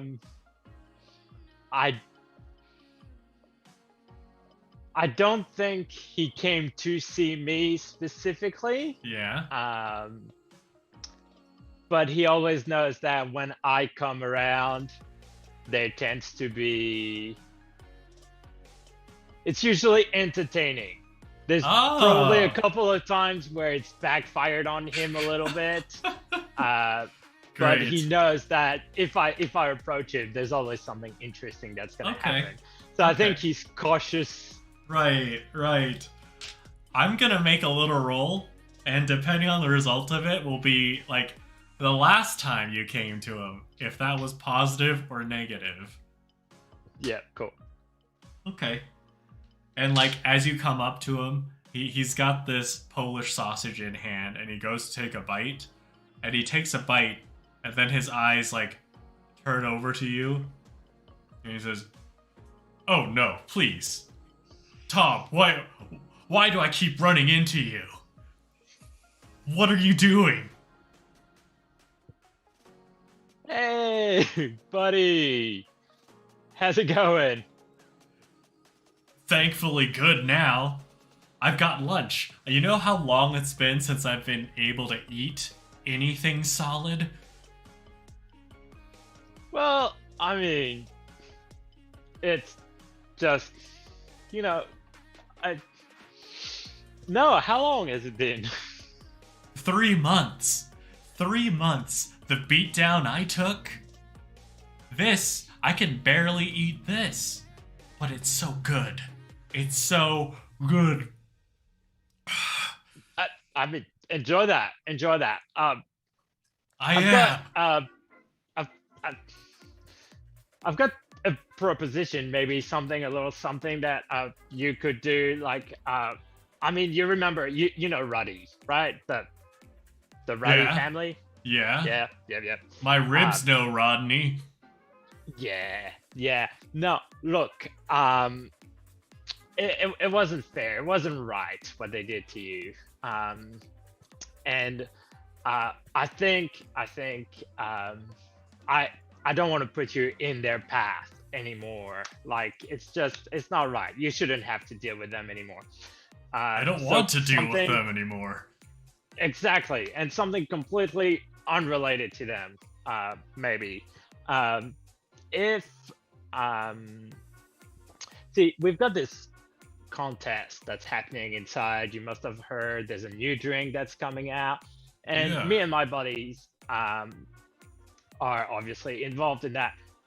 And I've been telling them for a while that you really enjoy drinking yourself, as you have for the last 3 months. Yeah. So we would like to offer you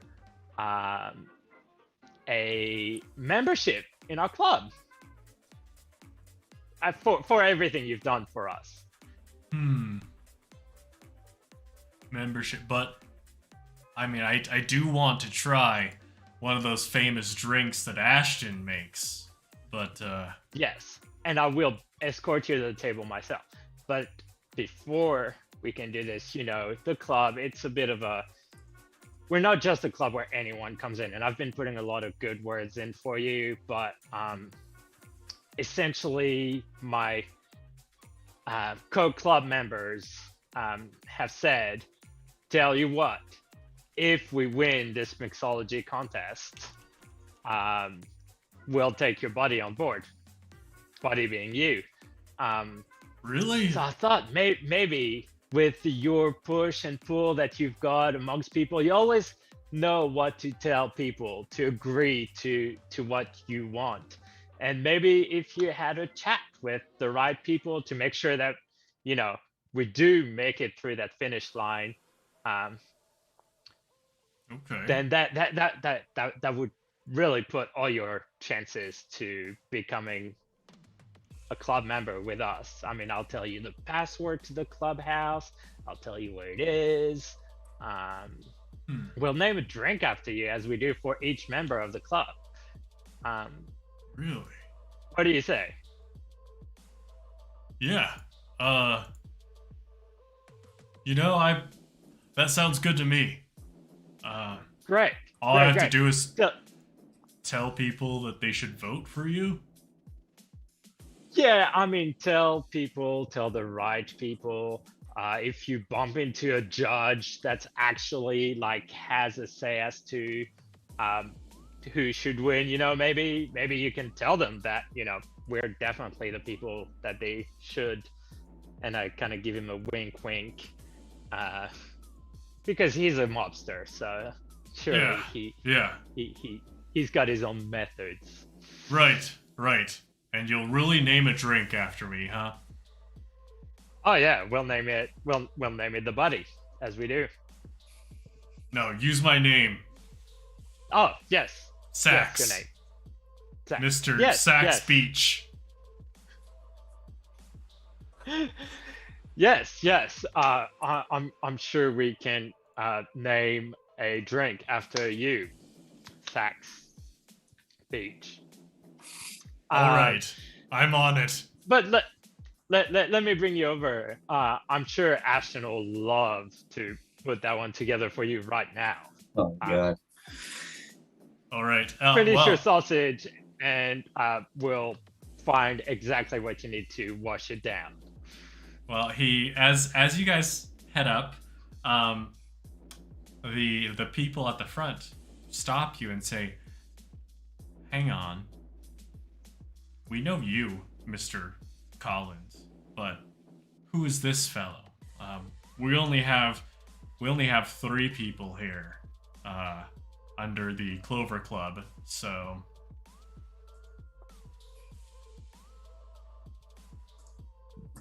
And so, I'm sorry, you are refusing somebody inside. You know they will spend money in there, right? And this gentleman will lean in and say, I know people will spend money in there, but none of that comes here. Do you catch my drift? I kind of look around. I'm like, oh, yes. I mean, obviously, if you're going to spend money inside, it's only fair that you also spend a bit of money outside. Talking the same language. I kind of reach into my wallet and I just kind of count up, and I slide up 15 monies. Oh. Okay. So, 15 monies, and the gentleman, like, you see his eyes widen a little bit, like he didn't expect this much, but he hurriedly snatches it away from you, slips it in his pocket, and says, all right, go on ahead. And I kind of give him a wink, and I'm just like, it's the Clover Club. You know where we are. And since you're handling who comes in and who comes out, maybe you can also point them in the right direction once they get in. Yeah, I think I could do that. Now, as Tom and Sax go into the hall, Jenna, at this point, I mean, you've been able to circulate quite a bit. And Ashton, you've been making drinks like non-stop. Mm-hmm. But you know that the mixology contest, that's coming up soon. Mm-hmm. Yeah, I need to start preparing for it. Yeah, it's nice. Mm-hmm. At this point, as you're getting ready, well, both Jenna and Ashton see that there are like the faces of the bar exam. They look very smug right now. And Karen looks over and says, "So, you've been working hard. Do you think you'll have enough energy for the contest?" Me? Yeah. I mean, hey, I got all the energy I need. It's the people that give me the energy I want. I mean, yeah, hey, this is just a nice little warm-up just for one of our crowds. I don't know. Why do you say that? Do you think you have the energy to keep up with me? And you see she like starts to blush and she gets flustered and she says, well, wait, there's our man. And then, of course, you see Tom coming in. Tom with his friend Sax. But just behind them, you see a gentleman stepping in with a blue suit, red tie. His hair is very gelled and held in place. It's almost like forward and back. Mhm. And when Karen sees him, she points, and he points back. And both of them say in unison, "Objection!"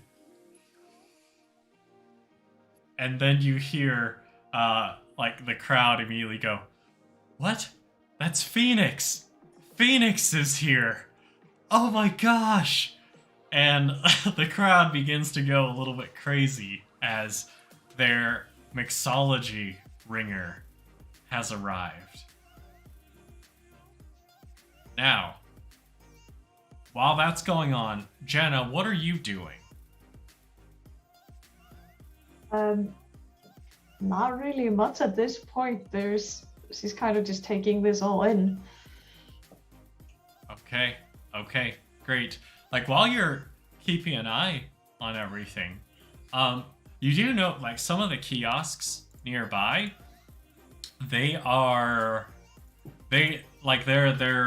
there's two of them that it looks like they either haven't had a ton of customers, maybe because of their proximity. They're over in the corner. But they're kind of looking between both of your booths. And their eyes are immediately drawn by Phoenix. What do you do?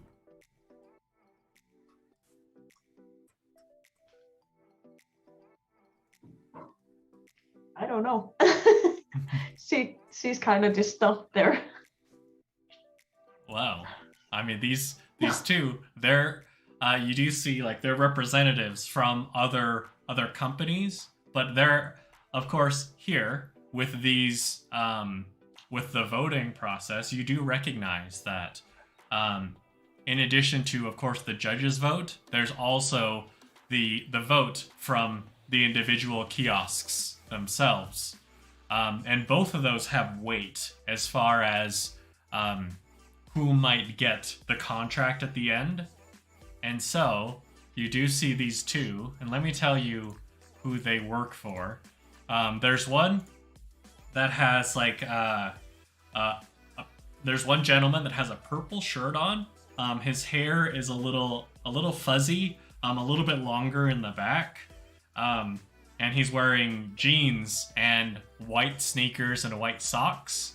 And on his tag, you can see that it says the Cyanikin Brewmasters. And then the other one, you can see that he looks a little bit like a track star. And I mean, you wouldn't peg him for being, like, much of a drinker with his very slim frame, but he does look, I mean, working in the industry he does look fairly knowledgeable. And he works for Johnny Runner. So, with these two, who it looks like they're being swayed by Phoenix towards the bar exam, is there anything you would like to do, Jenna? I kind of want to do a scene cue. Oh, okay. Not okay. straight for them, but to the waitresses. Ooh, okay. Which So I scene want to cue? start the walls have ears. Oh, nice. So, yeah, I want to spread a rumor that this person has kind of been going down for a long time. And they're kind of slipping a lot. Great. Great. Okay. I want them to kind of spread that around the entire place, the waitresses. Okay. Great. So, as you say this to the waitresses, as they're like dishing out drinks, you do note that these two gentlemen that are heading towards the bar exam kiosk, they're immediately stopped by one of these servers who he's wearing a black vest. He's got a little bow tie, but then he offers them some drinks, and you can see like he leans into them, and he looks over towards Phoenix, who is standing proudly walking over to the bar exam, briefcase in hand, and you see like a look on those two's faces. And then one of them immediately is like, "What's the deal with that?" And then the other one is like, and then they veer off from the bar exam kiosk. But with this, it's just a matter of them not wanting to go to where the attention is. But they head back towards their booths. So, at this point, we see the combatant of the bar exam. And we have, of course, our own combatant. Tom, you see Sax begin to circulate a little bit. You see him laying on the charm as he does. Off in the distance, you see him chatting someone up. And this one specific booth that he's at right now, it seems a little bit more low-key, not like premium product, but not the worst in the world. You do note that there are quite a few like potatoes that they have there that they're using as little gifts along with their product. He's of course interacting with the people at Spudweiser right now. But at this moment, Ashton getting ready. Tom, what are you doing? I think I'm gonna go up to Ashton and I'm gonna be like, hey man, could really use a drink. What's up? What do you want? I kind of reach for my flask and I'm like, running a little dry here. Lots been happening. I think race is gonna start soon. Yeah. I need, and I kind of show my hand. I'm like, oh, like, I need to be laser focused. What do you got? What do you got for me? Something that'll really. Yeah. And I saw the Rodneys. Gosh, yeah, I saw that. You okay, man? Yeah. You're right. Yeah. No, the Ruddy will sort itself out. I think maybe we'll see. I've made it to North. I think we'll see.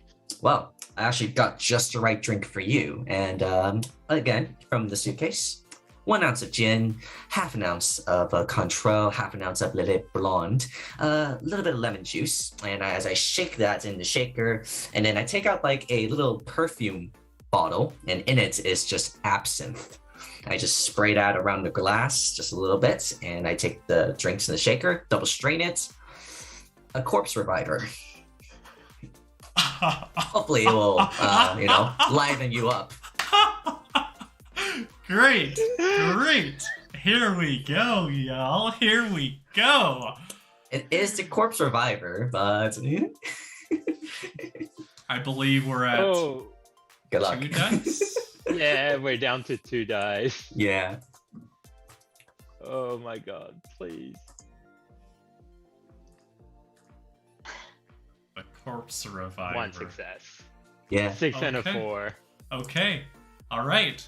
So, you're oh god, not scuffed yet, but you're down to 1 dice now. So, I'm in trouble. Now, at this point, Ashton, you finish up that last drink, and it's time.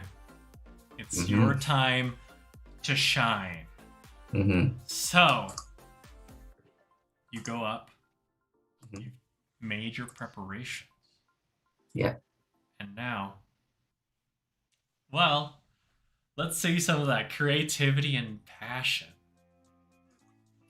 Need to roll that dice again.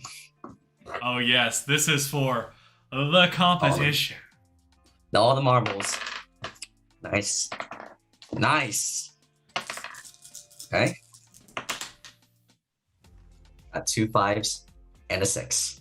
3 Nice. successes. Excellent, excellent. So, at this point, like you see, every like kiosk has their own representative, and as you're mixing up drinks, they're scoring you based on flavor, based on creativity, based on showmanship, and with what you're doing, I mean, there are some people who are there and they're beginning to make a drink, and then they see just the flourishes you're doing, and they're like, why am I even trying? And like they leave, and you see like there are some people who amidst what you're doing, and it looks like amidst what Phoenix is doing, they seem to be getting a little shooken up to the point where their hands are shaking, and like you notice one person ends up messing up one of their measurements, where it's like one of those, I mean, you're well acquainted with this, one of those beverages they're trying to make is one that you would light on fire, but they put a little bit too much of the most flammable substance there. What do you do? Huh? Me? Yeah. Ooh, just like in the middle of that? Yep. So here's what's going on. You and Phoenix are neck and neck right now. But the person to your right, they're potentially gonna hurt. Ooh. Okay. I'm gonna activate a sync cue. Okay. Okay. It is called a different perspective. You have a certain creative way of looking at the world. When concocting a plan, the director will offer up some unique approaches that you might want to consider or point out an interesting and overlooked detail. So I'm looking at this and I'm trying to think of a way to incorporate whatever they're doing, a mistake, into something that could enhance my performance and our performance together. Right. Mhm. Okay. Teamwork. Love it. In this case, as like Phoenix is just focused, and you can tell, like, just based on what's going on, I mean, he's in the zone, but you notice this going on, a little bit too much of the flammable substance, and you can see that, oh, wait a second, you want to help. I mean, you don't want anyone to get hurt or anything, but you also know that if you were to help them, that might set you back a little bit. In which case, you think there's something you can do, and you move over to them, and like as they're about to light it, you like as you're mixing your beverage, you see them like they're gonna light it, but you're able to shift them just quickly enough that the flames go up and miss them. Like they see the heat and then they immediately look at you wide eyes of like, thank you. But it's like as that's going on, you're able to shake your drink and make it like cascade upward as though like a phoenix rising from the flames, and come back down into your drink as you continue the mixology. Now, amazing. You are like in that case, this person, like his life flashing before his eyes, is like, thank you. But he also leaves the stage realizing, like, you know, maybe I'm not focused. I don't want to destroy anything. And he leaves. Yeah. And now it's down to you two. Mm-hmm. And with that, I'm gonna give you an extra dice Ooh. for this Perfect. final creativity and passion roll. Right. And I am gonna roll his creativity and passion as well. Okay. All right. Nice.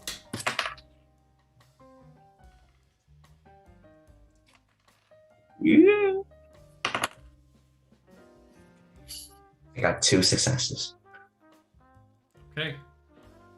Before I release the results, is there anything that Jenna and Tom would like to do to maybe sway the opinions a little bit? Well, I feel like I did everything I could. Mhm. Hopefully, Sax has done his work Right. to right. make the odds forever be in our favor. So I'm just gonna stand there, give you the thumbs up, and hope for the best. All right. Jenna? Yeah, kind of same here. There's not much you can really help him with in this situation. Okay. Okay. As these 2 beverages are presented, at this point, well, you were able to unleash that epic Phoenix from the Flames display. I mean, not everyone was able to note, of course, that you saved that person's life, or at the very least saved them from major burns. Save their eyebrows. Yes. Yeah. But when it comes down to the deliberations for the mixology contest, you see the judges. The first one says, that's pretty good. Flavors. I mean, this is a competition, so I expect everyone to be top notch, and everyone here is, but for judge number 1, I gotta say, I think Phoenix has the better product. Judge number 2 says, well, by contrast, I really like the showmanship. Fire. How do you beat that? I think that Ashton is the winner. And the third judge, he looks at Ashton, and and at this point, like, he takes off his hat, and he says, well, I must say, based on showmanship, based on the attention to detail, I don't know if you noticed, but Ashton there, he takes care of his customers, but he also takes care of his competition. And so... Thank you very much, Victor Smyrn. Very nice to see you. Nice to see you too. And he holds up his sign for Ashton. Oh yeah! So, now, as Ashton, you were able to win Best Mixologist. The band begins playing again, and of course, this time they have a pretty famous band. Just to really bring the energy, to keep everything buzzing, and carry it over into, of course, the race. And by this, I mean, of course, the hot band of the time, Tonic at the Disco.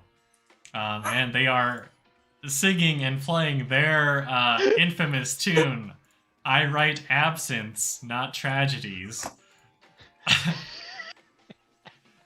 As Ashton is presented a medal, and a little on the medal, of course, is a little golden shaker. And as Victor presents you with this, he says, I saw what you did. That is very good of you. This will be quite instrumental in the overall judging process. So, good job. Yeah, no, definitely. I mean, that poor man was about to burn his eyebrows off. I mean, even though it's competition, I wouldn't want to see anyone get hurt. And of course, Yes. good competition breeds better products. Yes, I have seen many a people hurt, and I would hate to see another one. Good Indeed. work. Thank you, Mr. Schmern. Love to see you again. Now, as Ashton comes down with the victory in hand, at this point, we've been able to go through the process of the crowds being served, the different booths getting a taste of each other's products. Is there anything y'all would like to do in preparation for the race? Because, of course, right now you have one victory that you know of.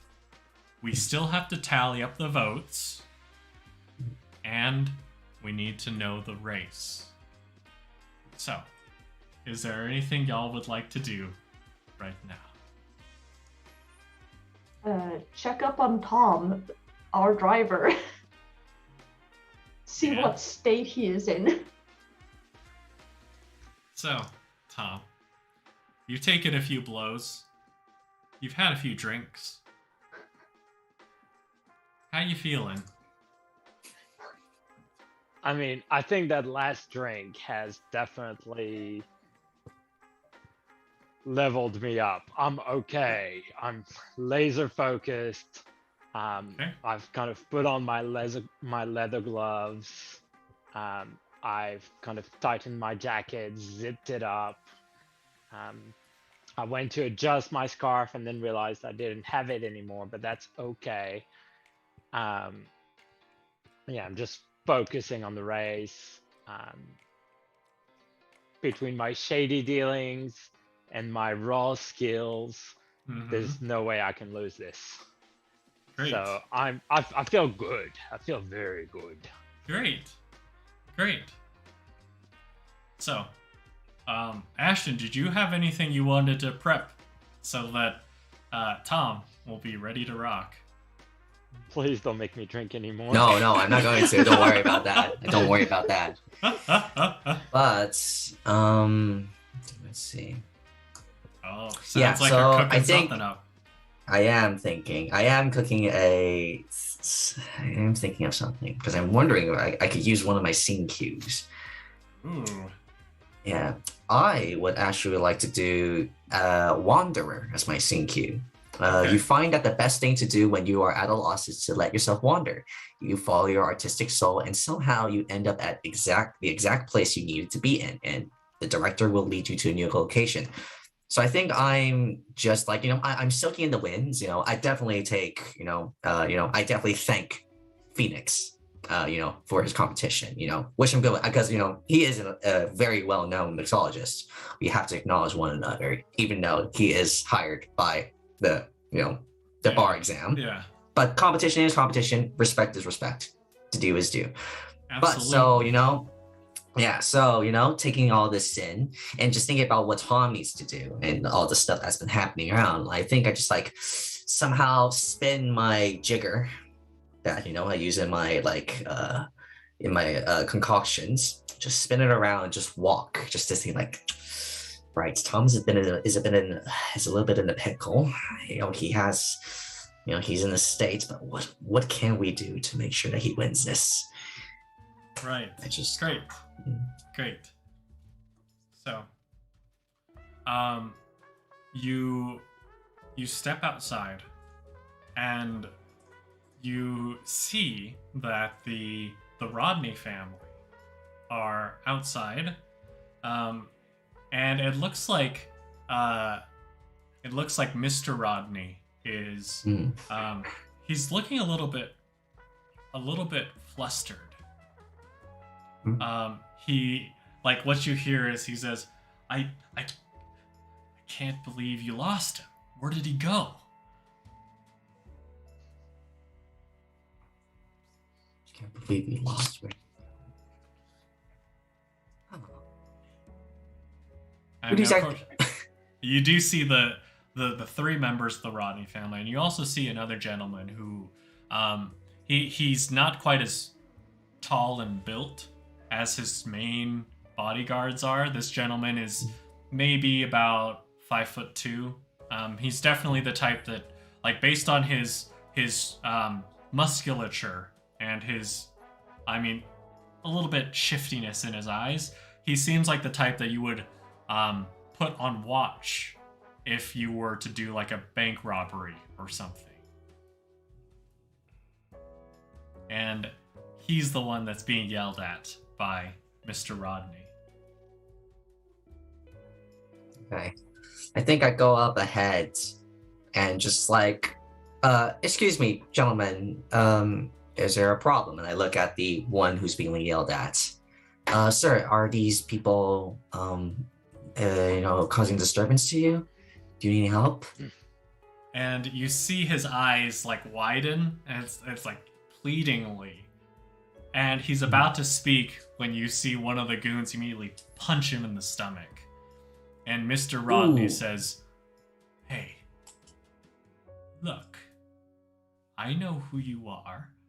You're one of the friends of Mr. Collins, right?" We're acquaintances, yes. And he has certainly told me about you guys as well. Oh, good. Then you know what we're capable of. Yeah, of course. Definitely. So, But are you sure it's a good idea to cause that much attention? I mean, you already got a lot of attention from last time.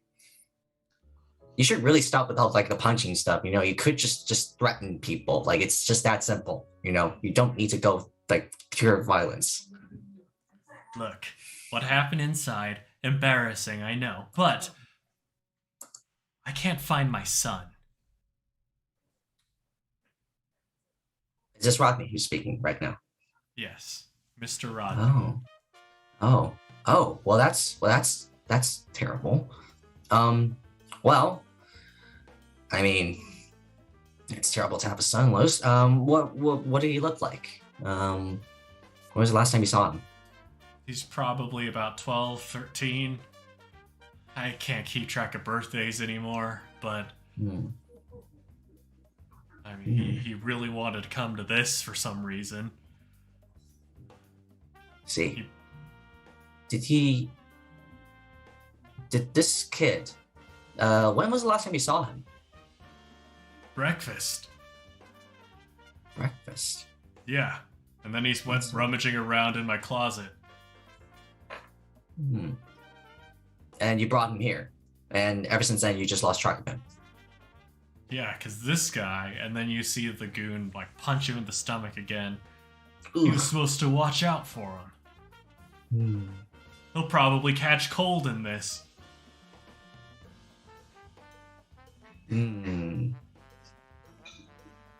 By any chance, is he a big fan of Tom Collins? Just curious. Yeah, he's got posters of him all over his bedroom. I think I know who you're talking about, and I think it might be quite easy to recognize him. We just need to find a kid with Tom Collins' scarf. Well, I can't go back in there. Well, I can. I will help you look for your kid. We actually met him when we were supposed to enter today. Tom Collins so kindly gave him his scarf. So I think it might be quite easy for me to find him. I also will reach out to my other companions to help you look for the kid. Okay. All right. No funny business, though. Hey, I'm just a mixologist. What can I do? I'm here to make drinks. All right. We'll be right here. Fair enough. Then I just like go back in. And I quickly, as I strut, I quickly run to Jenna. Great. Great. Yeah. You're in a hurry. Yeah, Jenna, the Rodney family. You know, the kid that we met today, right? I think we could sort all this thing out. So the Rodney Slow family. down. Okay. The head of the Rodney family lost their kid, and That's not good. yeah, that's not good. Yeah, that's not good. Very responsible, I might add. But we could find him. Remember the scarf that he has. We just need to find a kid with the scarf. Yeah, that's the kid. That's the kid that we need to look for. So we just need to... I'll take care of that. Yeah, thank you. I want to use a scene cue for that. Nice. Okay. What you got for me? I want to use lend a helping hand. I walk over to a group of waitresses that are cleaning up and like start helping them out and ask them to have an open eye for the small kid with a scarf wrapped like 5 times around his neck and say that I'm looking for him and it's very, very urgent that I find him. Great. So, the server you're speaking with in particular, he looks up at you and says, "Yeah, I think I saw. I thought it was just a shorter man. I mean, he was wearing a suit, A packed scarf. Yeah, I mean, some people get cold, so I don't really want to judge. But yeah, I thought I saw him heading towards the north side of the hall." Thank you so much. I'm gonna go look there. Great. So he goes over and checks over there. Great. At which point, I'm gonna come back to this in a second. Whilst Jenna is looking around, what is Ashton doing? Ashton, you informed Jenna. What's your next move? I think, well, I mean, we got, we won the competition. That itself creates enough buzz. I think we got that down already. That's good. So I think now is just trying to like pretty much just tell anyone to pretty much like support Tom as possible. I want to make sure that there's no funny business involved. So I will lose my last scene cue. All right. What you friends got? Friends in low places. Okay. In your pursuit of art, you've enjoyed the company of all manner of people, even ones deemed unsavory. If you need help with someone not entirely legal, you know who exactly to help you out. Okay. Yeah. Great. So I think I just... So, in this case, as far as who this person is, who's gonna help also keep an eye out for any funny business, who is this person you're picturing? Are they another mixologist? Are they maybe in the maybe they work with the racing business? What are you thinking? I think he might be someone in the racing business who is also a very avid alcohol lover. So I imagine that he provides me with the best alcohol that I could, get in order to make my drinks. Okay. That's how he gets the money from. So Great. I think I just go up to this person, and just be like, hey, recently Tom has been kind of getting scuffled, and it might be some foul play in this race. I'm just trying to make sure that our boy, is safe in this. Don't want to get hurt or anything. Okay. Excellent. And as you go up to this person, he seems a little taken aback. He's just finishing the last couple bites of a Polish sausage, and he says, "Oh, Sax. All right. Okay. I'll help you out. All right. So I'm keeping an eye on things. I mean, I'm just getting a lot of work today. So Sax speech. Yeah. Holy crap. All right. Yeah. No, So- yeah, no, I mean, thank you so much. You know, if it wasn't for you, you know, like I wouldn't have like all the things in my suitcase. I mean, thank you so much for providing me all the alcohol that I needed. Yeah, of course. I mean, you know, I'm just trying to be a good friend. I mean, hey, oh, and yeah, and don't worry, you know, just yeah, sorry about the whole incident thing. You know, we'll definitely prepare you someone in one way or another. Yeah, no need to. I mean, just, you know, I scratch your back, you scratch mine. Cool. I might get a drink named after you. Who knows? Whoa. That'd be awesome. That's 2 drinks. What was the first drink?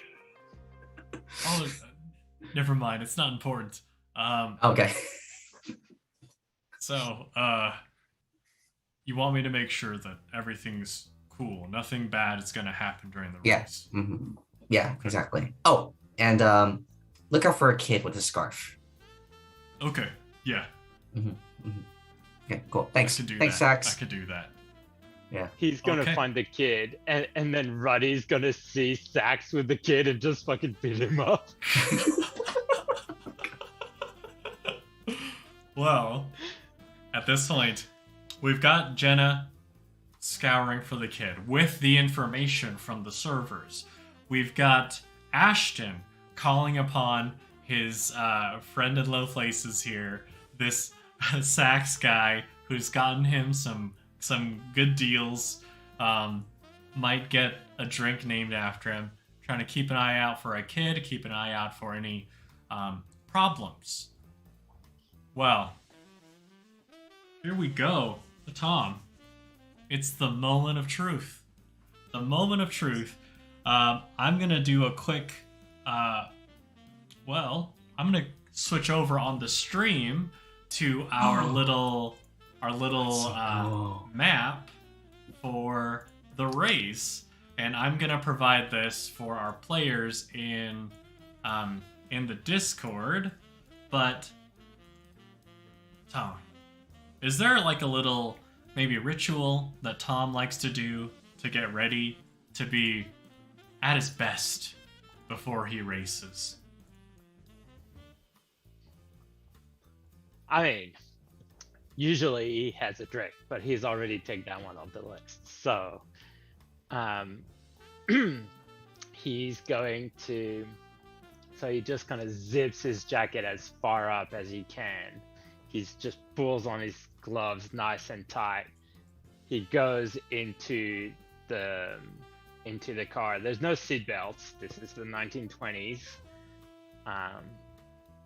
So no seat belts, but it's just like such a snug cockpit almost that he's just like barely just like fitting in. Like there's not much of anywhere where he can go anyways. Right. He grabs the keys, and on his keys he's got a bottle cap as a keyring. He just kind of brings it up, looks at it. It's just like, this one's for you, Dad.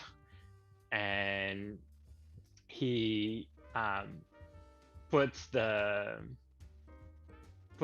keys in the ignition, turns it, and as the engine starts to roar, the bottle cap itself, because there's very limited space, as I said, the bottle cap just starts rattling up against another piece of metal. It's just like ding ding ding ding ding ding ding ding ding ding ding ding ding ding ding ding, and that would be really annoying to anyone else.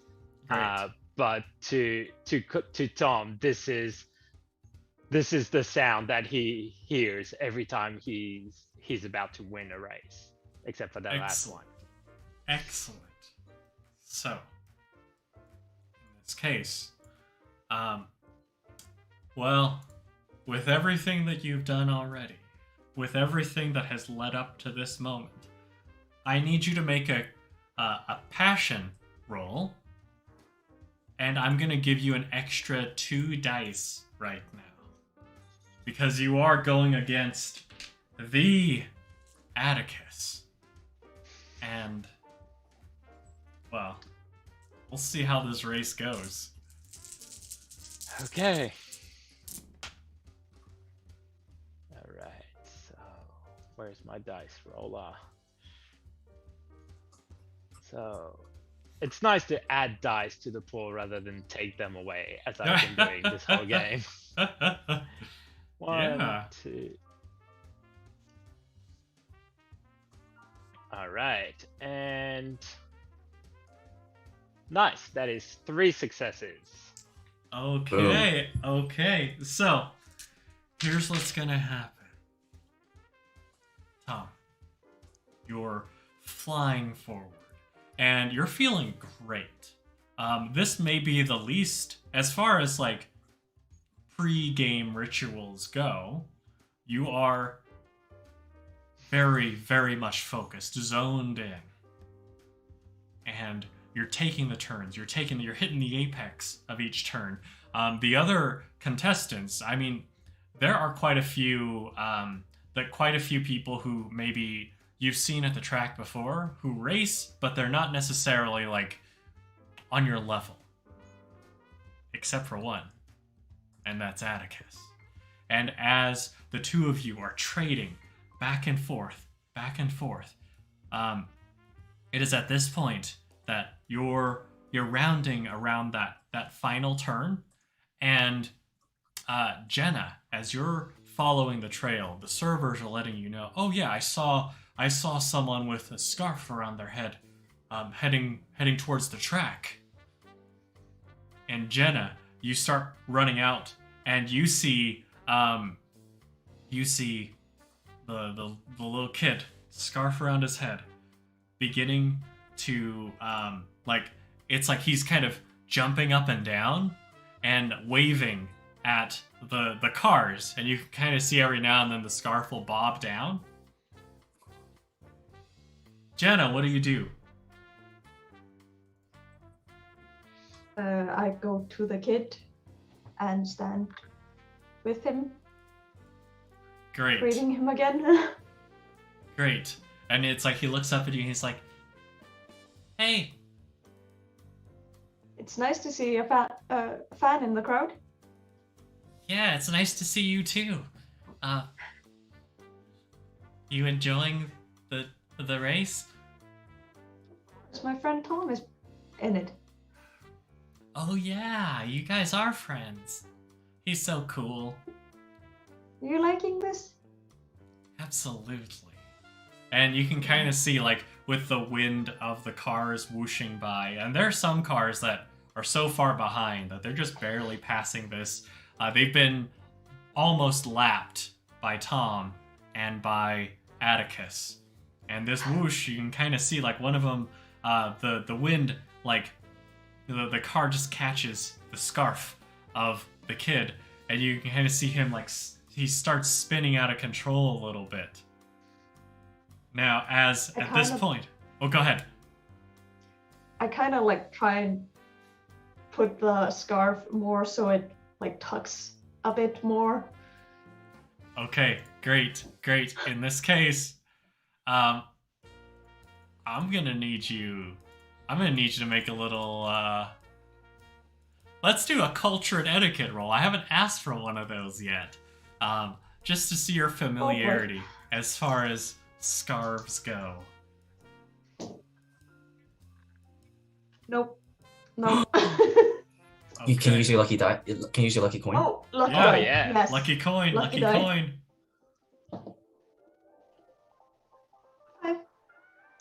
5? Okay, Yes. great. So, here's what I had happens. forgotten about this. Fantastic! It was perfect! Perfect! So, in this case, as you like go tuck that scarf back in, like another whoosh, and you see like the kid is a little bit shaky, a little bit off balance, but thankfully he's okay. But you do note as of course we have Tom and Atticus neck and neck at this point. The kid is like leaning in to try to get a really good look, and you think that he might fall into the road, and someone else thinks so too.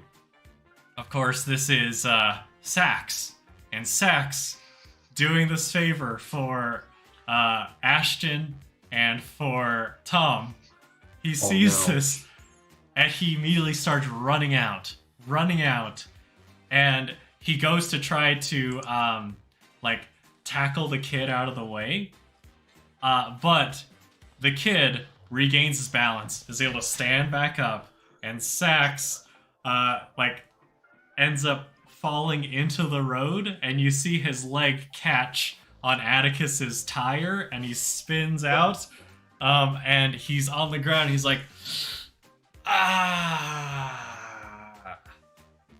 This poor man. But he's the real hero. As Tom, of course, Tom doesn't see this because, of course, Tom is ahead of Atticus as he crosses the finish line. Atticus being number 2.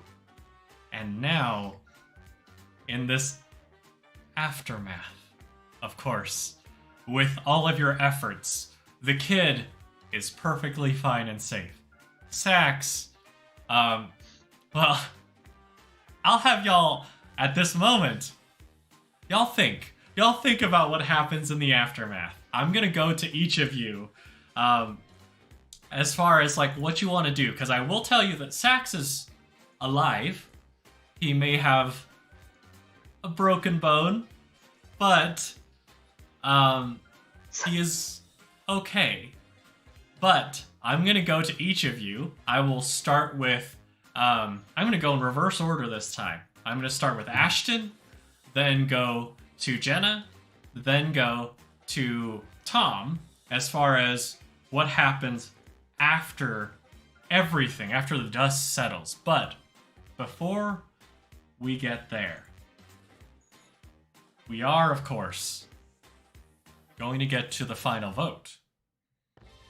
And with the combination of the race, of the mixology contest, and of the vote, I mean, we know who won the race.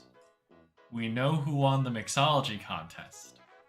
As far as the vote is concerned, with the help of Sax, with Jenna being maybe the best customer service person around, and Ashton killing it with the drinks, with the personalized drinks, it is a resounding victory for the Clover Club, as y'all are presented with exclusive rights to this brand new beverage, this brand new drink, where people are saying that this is revolutionary.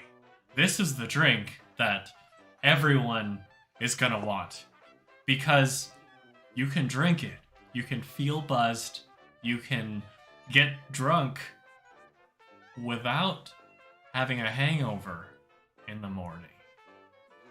And the Clover Club has exclusive rights. So, I will say this. In the light of this victory, though the Clover Club, y'all started off fairly scandalous, you guys had quite a few, it looked like some dignity things too, here and there. So, as far as your sliding scale, you were able to win the day, and, I mean, overall, the opinion of, Tom most of all, since he's been trying to overcome his last loss. Y'all are moving a little bit more to the dignity side now. Yay. So, I was shady ass the whole time. But Yeah. as long as you don't get caught, that's the main thing. Right. So, in the aftermath, let's go. Ashton, what happens after y'all won these rights? It's like, he like during the competition, he is, pretty much like, trying to be professional. He's like, yes, good, good competition. But it's like just on his own. As soon as the competition is over, he is just in his room. It's like, yes, I nearly could do it. Yeah. It's like just laying the energy out, and he is just enjoying the rights to this brand new exclusive drink. He is, basically putting the Clover Club's name on it. Might actually name it after the Clover Club. Who knows? Ooh. Yeah, but he definitely, since Sax, definitely has helped him a lot. I guess during a hospital stay, he gives him like a little personalized performance, a little mixology thing as he's rested. Takes a little bit of the rights, the winnings that we've got. Actually buys him a ticket to spend time at the Bahamas or something at the beach. Yeah, and he makes up a drink as he goes along. He, from his suitcase again, he gets out lots of vodka, peach schnapps, also some Chambord, and then some orange juice, freshly squeezed, and some cranberry juice on it as well. Shake it in like lots of shaved ice in it, and then double strains into a tall highball glass and just a cocktail umbrella. A sex on a beach. Awesome. Thank you. And you definitely need that holiday, man. Like, you definitely need that holiday. For everything that you've done. I'm gonna enjoy it, and then I can't wait to see y'all again. Yep. See you at the club. See you at the club. Oh, and the password is it's always 5 p.m. somewhere. Drat. I was so close. Yeah. What? You thought it was 3 p.m.? Nah. I was hoping. Nah. Now I know. Now you know. Cool. So then we zoom out from this wholesome moment with the new drink for Sax at this hospital visit, and we zoom in over to Jenna. Jenna, in the aftermath, after you were able to successfully sway the masses to get so many people on the side of the Clover Club, and man, you're sleuthing. Your sleuthing was on point. What happens in your aftermath? First of all, returning the kid to his dad. Excellent. Like, yeah. Also, Yara. Can she set Yara up with Ashton, please? Yeah. Just, Ashton, I have a friend. You met her. Do you want to go on a date with her? Well, I am always up for more combinations. Yes, I would definitely love to. Hey, it's a mixer. It's a mixer. Exactly. She also goes to Sax and kind of tries her best to help him get better. Just awesome. Seeing what happened to him was just too much. Just like, yeah, well, I mean, I guess I'm kind of a hero. Yeah. Poor man. Great. So you are able to get the kid back to the Rodney family, and he's he doesn't seem to know what's like. He's just like, hey, I just wanted to see the race. I just wanted to see my hero race. But Mr. Rodney, like when he gets his kid back, you see him hug him, and then he's like, all right, why don't you tell Tom he's got a little more time.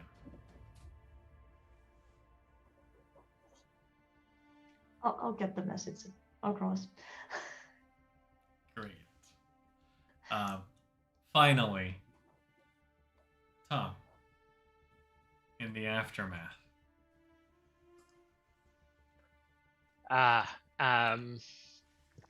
Well, I mean, Tom Tom's gonna have to go and hang out with Sax a little bit as well.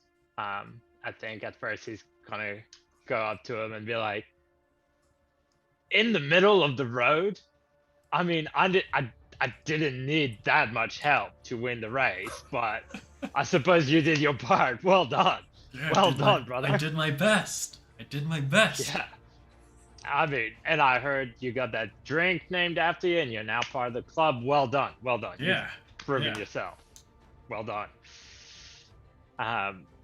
And yeah, I kind of congratulate him and everything, and then maybe a couple days later, I make my way to like the nice but shady-ish part of town.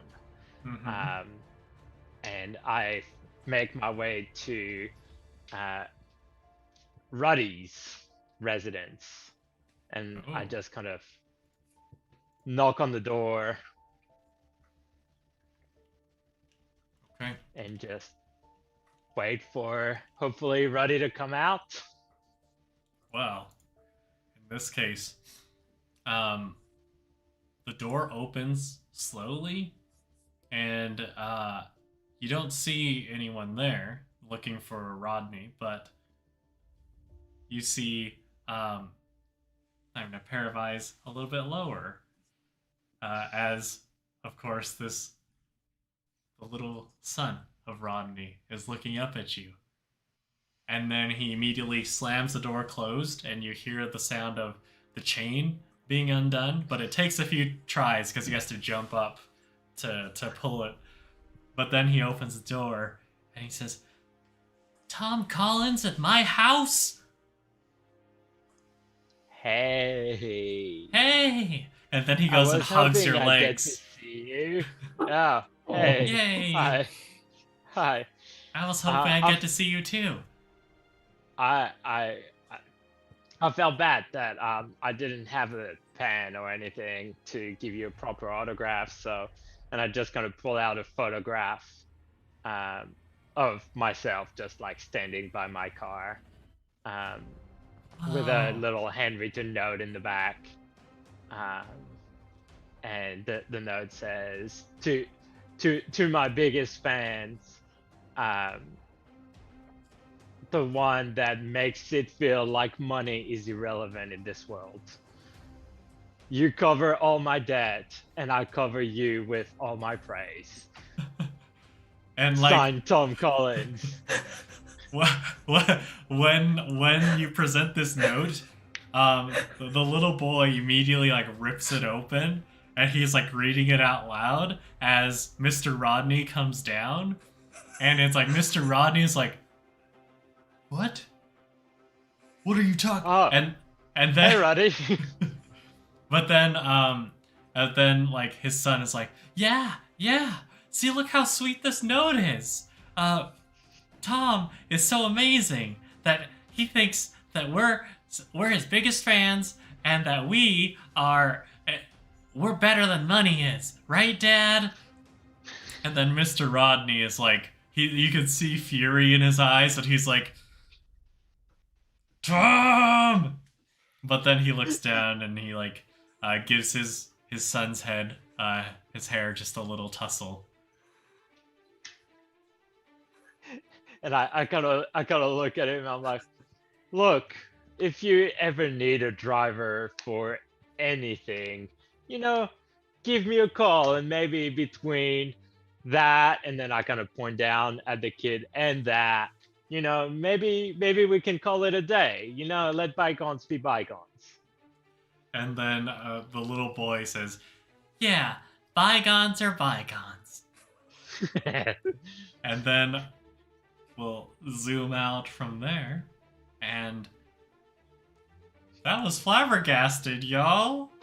Yeah, y'all are fantastic. Yeah. Remember, kids, don't do money. Make sure you pay off debts. Forget about debts. It's fine.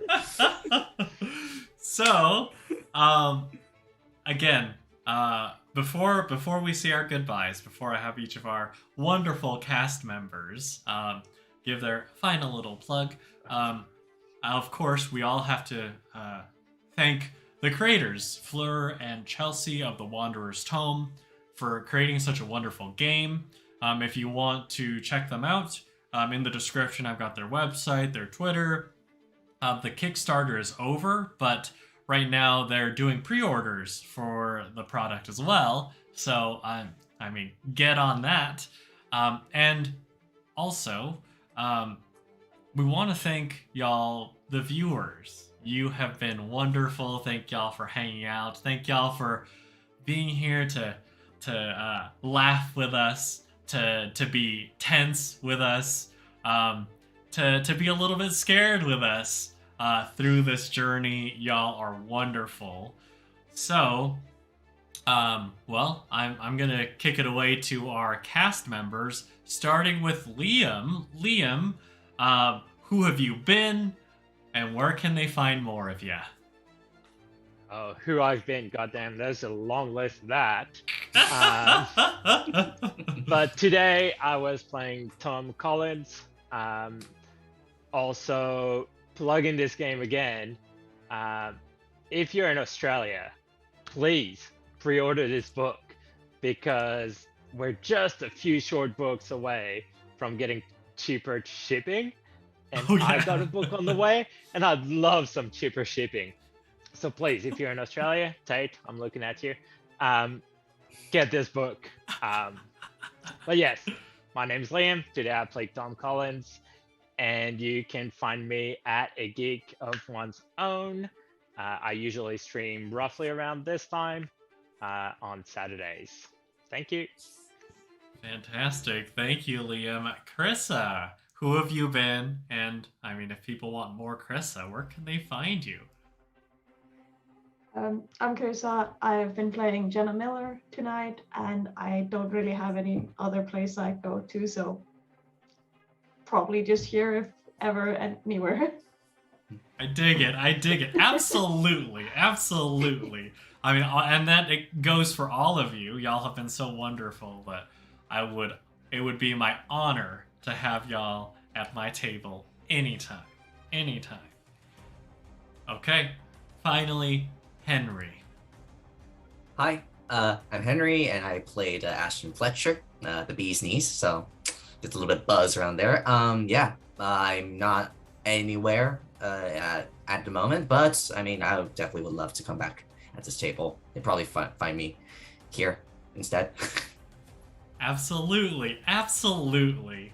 So maybe it's like our viewers will have to also take the Wanderer scene cue. So they'll be at the right place at the right time for these amazing players.